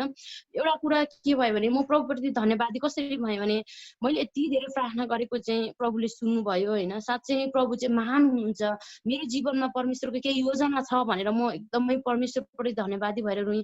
अर्कोतिर मेरो बाबाले चाहिँ आज मैले एउटा म बुहारी भए तापनि आज मेरो केही वचनहरूलाई चाहिँ बुबाले साँच्चै नै आज लिइदिनु भयो। आज मेरो प्रेम चाहिँ आज यो ठाउँमा अन्तिम अवस्थामा पनि मैले गरेको प्रेमलाई चाहिँ बुबाले साँच्चै नै प्रेम देखाइदिनु भयो भन्ने लाग्यो। अनि म धेरै रुएँ है, त्यो बेला पनि दुःख पनि लाग्यो। अनि त्यो भएको कारणले अन्तिम अवस्थामा भए पनि मेरो बुबाले चाहिँ प्रभुलाई ग्रहण गर्नुभयो। अनि त्यही समय हामीले यहाँबाट फोन गरेर पास्टरहरूलाई, अगुवाहरूलाई हामीले पठायौँ। अनि मेरो सासू ससुराले नै प्रभुलाई चाहिँ है ग्रहण गर्नुभयो। अनि त्यस पछाडि जब अनि बुबाले चाहिँ मर्ने बेलासम्म पनि के भन्नुभएको थियो भने मेरो काम चाहिँ अब यतैबाट गरिदेऊ है, सबै कुरा चाहिँ जे हुन्छ अब यतैबाट गरिदेऊ भनेर चाहिँ आमालाई सबै कुरा भनिराख्नु भएको रहेछ है। त्यस कारणले मेरो बुबाले शरीरलाई त्याग्नु भयो होइन। शरीर चाहिँ एउटा माटोमा मिले तापनि आत्मा चाहिँ त्यो बेला पनि मैले बचाएको। त्यही कारणले गर्दा हामी आज कतिचोटि ज्यादा निराश हुन्छौँ है प्रार्थना गर्दाखेरि। हामी एउटा स्त्रीहरू एउटा कमजोर मनको हुन्छौँ, तर म चाहिँ हाम्रो सारा आमा दिदीबहिनीहरूलाई चाहिँ म यही कुरा चाहिँ भन्न चाहन्छु, उत्साह दिन चाहन्छु है। परमेश्वरको योजना हाम्रो जीवनमा के छ हामी जानिँदैन है, योजना के छ बुझिँदैन। तर त्यस कारणले गर्दा प्रभुले जे गर्नुहुन्छ भलाइ गर्नुहुन्छ, जे गर्नुहुन्छ असल गर्नुहुन्छ। त्यो कारणले गर्दा हामी हरेक अवस्थामा परमेश्वरप्रति चाहिँ धन्यवादी भएर चाहिँ एउटा उहाँमा आशा राखेर चाहिँ हामी चाहिँ आशाको होइन, परमेश्वरले चाहिँ आज हामीलाई चाहिँ एउटा के त आशाको सन्तान होइन, एउटा आश गर्ने होइन, एउटा साँच्चै एउटा ज्योतिको सन्तान तुल्याउनु भएको छ। त्यस कारणले गर्दा म के भन्छु भने हाम्रो सारा आमा दिदी बहिनीहरूलाई चाहिँ अनि हामी जति पनि आज भेला भएका छौँ अनि यहाँ जति पनि आज यहाँ उपस्थित हुनुहुन्छ म सबैजनालाई भन्छु, हामी कतिचोटि आज हामी परिवारको कारणले दुखी हुन्छौँ, कतिपल्ट हाम्रो प्रार्थना नसुनेर दुखी हुन्छौँ, कतिपटक हाम्रो छोराछोरीको कारणले हामी दुखी हुन्छौँ, श्रीमानको कारणले दुखी हुन्छौँ। हाम्रो धेरैजना दिदीबहिनीले चाहिँ भन्नुभएको छ कि श्रीमानहरूले चाहिँ श्रीमानको कारणले चाहिँ आज म पछि छु विश्वासमा कति कुरा भने, तर त्यो कहिले पनि तपाईँहरू नगर्नुहोस्। परमेश्वरले चाहिँ मलाई के को लागि रोज्नुभयो, परमेश्वरले चाहिँ के को लागि आज मलाई चाहिँ रोज्नु हुँदैछ त किन चाहिँ आज परमेश्वरले मलाई छान्नुभयो। हामीले यो कुरालाई त्यो कुरालाई चाहिँ हामीले कहिले पनि बिर्सिनु हुँदैन। त्यो कारणले गर्दा हामी श्रीमानको कारणले हामी कहिले पनि पछाडि नपरौँ, परिवारको कारणले हामी पछाडि नपरौँ, आज हाम्रो व्यावहारिक कारणले होला हामी पछि नपरौँ। आज जे कुरा हाम्रो जीवनमा आउँछ आज त्यो कुराबाट चाहिँ हामी केही कुरा सिकेर जाउँ है। त्यो कारणले गर्दा त्यो कुराबाट मैले के सिकेँ भने प्रभुले एउटा कुरा त म विश्वास त भएँ, मैले धेरै प्रार्थना गरेको थिएँ, मैले प्रभुसँग यही कुरा भनेको थिएँ, प्रभु तपाईँले मलाई साँच्चीकै धर्मी चाहिँ ठहराउनु भएको छ भने तपाईँको वचनले यही भन्छ धर्मी जनको प्रार्थना सुनाइन्छ, उपवासको प्रार्थना शक्तिशाली हुन्छ भन्नुभएको छ। मैले उपवास पनि बसेको छु, धेरै प्रार्थना पनि गरेको छु भनेदेखिको आज मेरो प्रार्थना चाहिँ तपाईँले सुन्नुहुन्छ सुन्नुहुन्न होइन। कहिले कहिले त म आफैलाई परमेश्वरलाई मैले परीक्षा पो गर्दैछु कि जस्तो पनि हुन्थ्यो होइन। तर पनि एउटा परमेश्वरले चाहिँ त्यो कुराबाट चाहिँ साँच्चै नै म विश्वास गरेँ, साँच्चै नै प्रभुले आज मेरो परिवारलाई चाहिँ परिवारको निम्ति मलाई पहिलो फलको रूपमा चाहिँ चुन्नुभयो। किनकि मेरो परिवार यति ख्रिस्ट विरोधी हो है, अहिले एटलिस्ट हुनुहुन्छ अहिले पनि होइन। अनि मैले इजकियललाई पनि हेरेँ, इजकियलको पुस्तकलाई पनि हेरेँ होइन। इजकियललाई चाहिँ आज होइन त ती बागी ती इस्राएलहरूलाई चाहिँ आज सुसमाचार गर्नको निम्ति परमेश्वरले के भन्नुभएको छ, जसले चाहिँ परमेश्वरको नामै लिन नमाने सुरुमै के भन्नुपर्ने त प्रभु भन्नुहुन्छ यसरी चाहिँ सुसमाचार सुनाऊ भनेर त इजकियललाई भन्नुभयो नि त होइन परमेश्वरले। आज म त्यो कुरा पनि म विचार गर्छु होइन त। वास्तवमा जसले चाहिँ होइन जुन ठाउँमा चाहिँ अब परमेश्वरको नाम निशानै लिन चाहँदैन तर त्यस्तो परिवारमा चाहिँ परमेश्वरले चाहिँ हामीलाई चाहिँ छान्नुहुन्छ है। एउटा साँच्चै नै जसले चाहिँ धेरै विरोध गर्छ त्यस्तै परिवारमा होला, त्यस्तै माहौलमा, त्यस्तै समाजमा, त्यस्तै वंशहरूमा चाहिँ आज परमेश्वरले कोही न कोहीलाई चाहिँ चलाउनुहुन्छ। आमेन। त्यस कारणले गर्दाखेरि मलाई चाहिँ एकदमै परमेश्वर प्रति चाहिँ म एकदम धन्यवादी पनि छु। अनि मेरो जीवनमा परमेश्वरले धेरै कामहरू पनि गर्नुभएको छ है यो समयमा, अहिलेको समयमा। त्यो कारणले गर्दाखेरि तपाईँहरू पनि यदि कोही निराश हुनुहुन्छ, प्रार्थना गर्दाखेरि सुनाइ भएको छैन भन्नुहुन्छ भनेदेखिको त्यो हाम्रो प्रार्थना सुनाइ नहुनु भनेको चाहिँ परमेश्वरमा अझै पनि हामी नजिक भएको छैनौँ कि मलाई चाहिँ त्यो लाग्छ। आज हामी परमेश्वरमा चाहिँ आज अझै पनि परमेश्वरको उपस्थितिमा जान सकेका छैनौँ, परमेश्वरलाई हामी अझै पनि बिलाउन गर्न सकेका छैनौँ, प्रार्थना पुगेका छैनौँ, हामी आफैलाई परमेश्वर प्रति चाहिँ आज समर्पित जीवन जिएका छैनौँ है। त्यस कारणले गर्दा मलाई जति आपद विपद पर्छ मैले जहिले पनि म प्रार्थना गर्थेँ। म चाहिँ एकदमै बाइबलको वचन म अध्ययन गर्थेँ, म बाइबलको वचनलाई म सधैँ फलो गर्थेँ जहिले पनि। त्यस कारणले जति मलाई आपद हुन्थ्यो, जति बेला विपद हुन्थ्यो म जहिले परमेश्वरसँग शक्ति मान्थेँ। भजन सङ्ग्रह 105 को 4 पदलाई म भन्थेँ होइन, प्रभु तपाईँले मलाई शक्ति होइन, त्यो वचनले भन्दछ परमेश्वरको शक्ति र परमेश्वरको चाहिँ दर्शनको निरन्तर खोजी गर भन्नुभएको छ। म ती कुराहरूलाई चाहिँ म त्यो एकदमै अगाल्थेँ है। त्यो कारणले गर्दा प्रभुले यो समय दिनुभएको छ अनि म प्रभुलाई विशेष धन्यवाद दिन चाहन्छु। अनि यहाँहरू जतिजना निराशमा हुनुहुन्छ है, यहाँहरूको परिवारको कारणले कतिले विश्वास गर्न सकेको छैनन्, मेरो आफन्तले, मेरो श्रीमानले, मेरो श्रीमतीले, मेरो दिदीबहिनीले भन्न चाहनुहुन्छ भने म यहाँहरू सबैजनालाई यही कुरा उत्साह दिन चाहन्छु। परमेश्वरको योजना हाम्रो जीवनमा छ तर हामी स्थिर रहेर निरन्तर प्रार्थना गरौँ अनि हाम्रो आशामा चाहिँ हामी एकदमै धन्यवादी भएर परमेश्वरप्रति धन्यवादी भएर हामी प्रार्थना गरौँ। प्रभुको योजना हामी बुझ्न सकिँदैन तर प्रभुको योजना चाहिँ तपाईँ र हाम्रो जीवनमा चाहिँ महान छ। आज प्रभुले चाहिँ बाइबलमा धेरै आशिष पनि दिनुभएको छ अनि धेरै श्राप पनि दिनुभएको छ। आज हामी आशिषमा जिउँछौँ कि श्रापमा जिउँछौँ त्यो चाहिँ हाम्रो हातमा छ है। त्यो कारणले गर्दा हामी सबैजना आमा दिदीबहिनीहरू चाहिँ हामी आशिषमा जिउँ है। प्रभुमा चाहिँ एकदमै श्रापमा होइन तर हामी आशिषमा जिउने प्रयास गरौँ। नराम्रो काम कसैले कहिले नगरौँ है, एकले अर्कालाई कहिले नराम्रो नसोचौँ। प्रभुमा धन्यवादी भएर निरन्तर प्रार्थना गरौँ र गवाई अझै पनि मेरो जीवनमा धेरै छ है, यस्तो प्रकारको गवाईहरू अझै धेरै छ। प्रभुले मेरो जीवनबाट धेरै कामहरू गर्नुभएको छ मेरो परिवारको निम्ति, मेरो मण्डलीको निम्ति। अझै यो चाहिँ म केही समय पछि फेरि पनि होइन यसरी यो समय मिलेको खण्डमा म भन्नेछु र विशेष गरेर आज यो गवाई भन्नको निम्ति मलाई यो समय दिनु नै हाम्रो आदरणीय अञ्जली गुरुआमालाई म धेरै धन्यवाद दिन चाहन्छु अनि विशेष त म परमेश्वरलाई नै धन्यवाद दिन चाहन्छु। अनि सबैजनालाई परमेश्वरले एकदमै हाम्रो आमाहरूलाई चाहिँ स्ट्रङ बनाउनु भएको छ, पावरफुल आमाहरू बनाउनु भएको होस् परमेश्वरको शक्तिमा। अनि यहाँहरू सबैजनालाई परमेश्वरले धेरै आशिष दिनुभएको होस्, आशिष अनुग्रह सबैलाई दिनुभएको होस्। हुन्छ, सबैलाई फेरि पनि जय मसीह, परमेश्वरलाई धन्यवाद।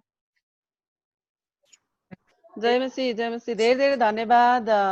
एकदमै हाम्रो बिचमा शक्तिशाली गवाई उहाँले लिएर आउनु भएको छ। हामी निराश हुने होइन, तर हामी एकदमै बलियो हुँदै आत्मामा एकदमै शक्तिशाली हुँदै हामी अगाडि बढ्नुपर्छ। हामी प्रार्थना गर्दाखेरि जतिसुकै वर्ष भए तापनि हामी त्यो प्रार्थनामा चाहिँ निरन्तर लागिरहनुपर्छ र उहाँले आफ्नो जीवन गवाईबाट भनेर उहाँले भनिसक्नुभयो। अब हामी अन्तिम खण्डमा आएका छौँ। अब हामी धन्यवाद ज्ञापनतर्फ हामी लाग्नेछौँ र यो धन्यवाद ज्ञापन गरिदिनु हुनको निम्ति छिमेकी मण्डलीको गुरुआमा सुनिता घलेज्यूलाई म अनुरोध गर्दछु। तपाईँले अबको यो समय लिन सक्नुहुन्छ धन्यवाद ज्ञापनको निम्ति। हुन्छ, हामी सबै जय मसीह। जय मसीह। हुन्छ, हामी सबैलाई धन्यवाद दिन्छौँ र हाम्रो मण्डलीहरू जतिजना भेला आउनु भएको छ अनि सबै समयहरू मिलाइकन आउनु भएको छ, 2 घण्टा 2.5 घण्टा जति बस्नुभयो, प्रभुलाई धन्यवाद दिन्छौँ। हामी सबै मण्डली हामी एक-एकको प्रार्थना चाहिँ हामी गर्न सक्दैन होला, समेटेर हामी प्रभुलाई धन्यवाद दिन्छौँ र साथै त्यो मण्डलीलाई पनि हामी धन्यवाद दिन्छौँ। अनि यो जुम मार्फत हामी सेवा गर्न पायौँ अनि त्यो पनि प्रभुलाई धन्यवाद दिन्छौँ। आउनुहोस् हामी सबैजना शिर झुकाएर हामी प्रभुलाई धन्यवाद दिन्छौँ। अनि अनि अनि यतिन्जेलसम्म अनि उहाँले अनि अञ्जली गुरुआमाले अनि साथै विभिन्न बहिनीले अनि गवाईबाट अनि वचनद्वारा सिकाउनु भयो अनि सबैलाई धन्यवाद दिन्छ है। धन्यवाद। जय मसीह।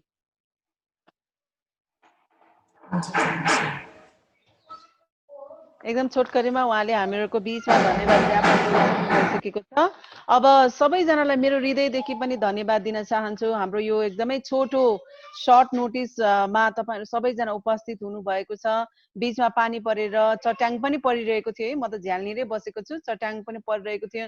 अब के होला कसो होला भनेर चाहिँ एकदमै मनमा खुल्दिरी भएको थियो, तर परमेश्वरले हामीलाई यो समय दिनुभयो है। विशेष गरिकन यहाँ चाहिँ बत्ती गएको भए, इन्टरनेट गएको भए यो सम्भव हुने थिएन, तर परमेश्वरले यति अनुग्रह खन्याउनु भयो कि हामीलाई यो एकदम राम्रो प्रकारले सम्पन्न गर्नको निम्ति परमेश्वरले सहायता गर्नुभयो। आज सञ्चालन गर्ने, वचन दिने गुरुआमालाई अनि सञ्चालन गर्ने जो स्तुति प्रशंसामा सञ्चालन गर्ने गुरुआमा अनि हामीलाई अर्ज बिन्तीमा हामीलाई अगुवाई गर्ने गुरुआमा सबैजना अनि लिडिया बहिनी अनि हाम्रो सजना बहिनी, डेनिसा बहिनी सबैजनालाई चाहिँ परमेश्वरले धेरै मात्रामा आशिष दिउन्। अब हामी अन्तिम प्रार्थना गर्नेछौँ। कतिजनालाई खाजा बनाउनको निम्ति ढिला भइसक्यो होला है, अब खाजा खाने समय भइसकेको छ। हामी ढिला नगरिकन तपाईँहरू सबैलाई तपाईँहरूको उपस्थितिको निम्ति पनि म धन्यवाद दिन चाहन्छु है। हाम्रो कमिटीको तर्फबाट, हाम्रो यो सङ्गतिको तर्फबाट तपाईँहरूको उपस्थितिको निम्ति पनि धन्यवाद दिन चाहन्छु। हुन्छ, अब हामी अन्तिम प्रार्थना गर्नेछौँ र अन्तिम प्रार्थना गरिदिनु हुनको निम्ति हाम्रो कमिटीको सल्लाहकार हाम्रो जोय मण्डली धापासीको तारा लामाज्यूलाई दिन चाहन्छु। उहाँले यो अन्तिम प्रार्थना आशिषको प्रार्थना गरेर हामीलाई यहाँबाट बिदावारी गराउनु हुनेछ।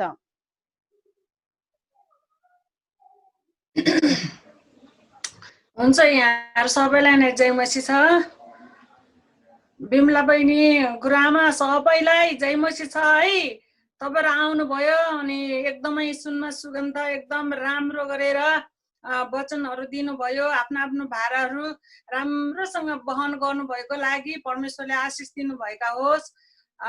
जे होस्, बिचमा गएर अलिकति बाधा आर्चन आउनु लागेको थियो, तरै पनि त्यो कुरालाई परमेश्वरले हटाउनु भयो। फेरि पनि हाम्रो सङ्गतिलाई चाहिँ एकदमै सफलता प्रभुले दिनुभयो। प्रभुलाई धन्यवाद होस्। आउनुहोस् हामी प्रार्थना गर्नेछौँ। प्रभुको आशिष र अनुग्रहले आज सबै कुरामा सफलता दिनुभयो सबैलाई होइन।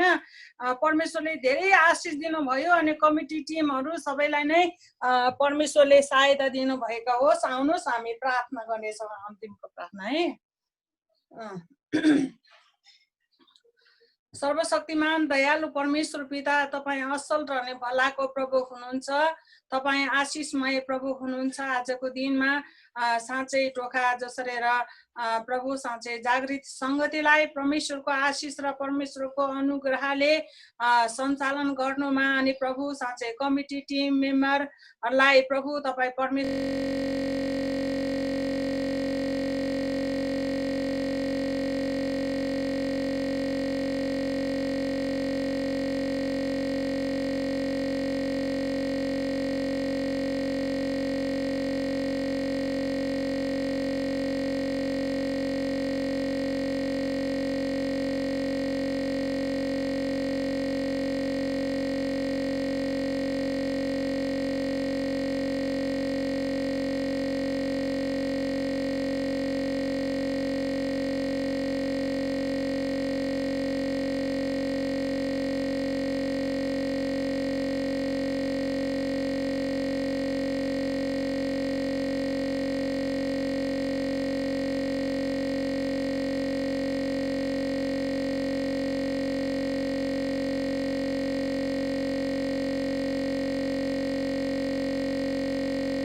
वेलकम टु यु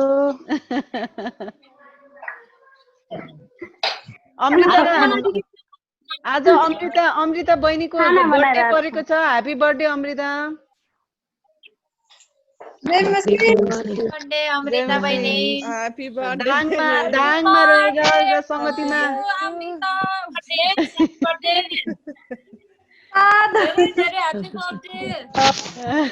जन्मदिनको शुभकामना। शुभकामनाको साथमा धेरै सम्झेको छु है। हो नि।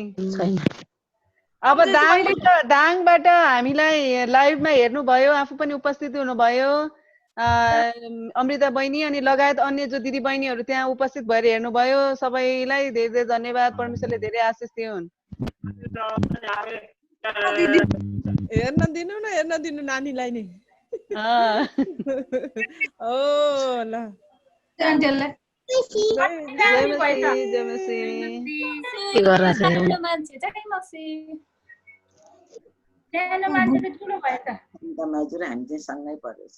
अब लकडाउन खुल्ने बेला झन् ठुलो भएर आउँछ जस्तो छ। लकडाउनले ठुलो झनै ठुलो हुन्छ। कति भयो म जस्तै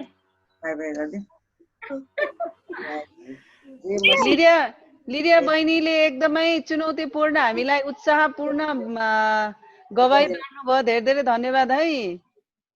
ल हुन्छ, यो समय दिनुभएको लागि तपाईँहरूलाई पनि धेरै धेरै धन्यवाद। कति धेरै तपाईँले पार भएको लागि धेरै धेरै धन्यवाद है। फेरि नेट गएर फेरि नेटलाई लिएर आएर फेरि दिनुभएको लागि पनि धेरै धेरै धन्यवाद।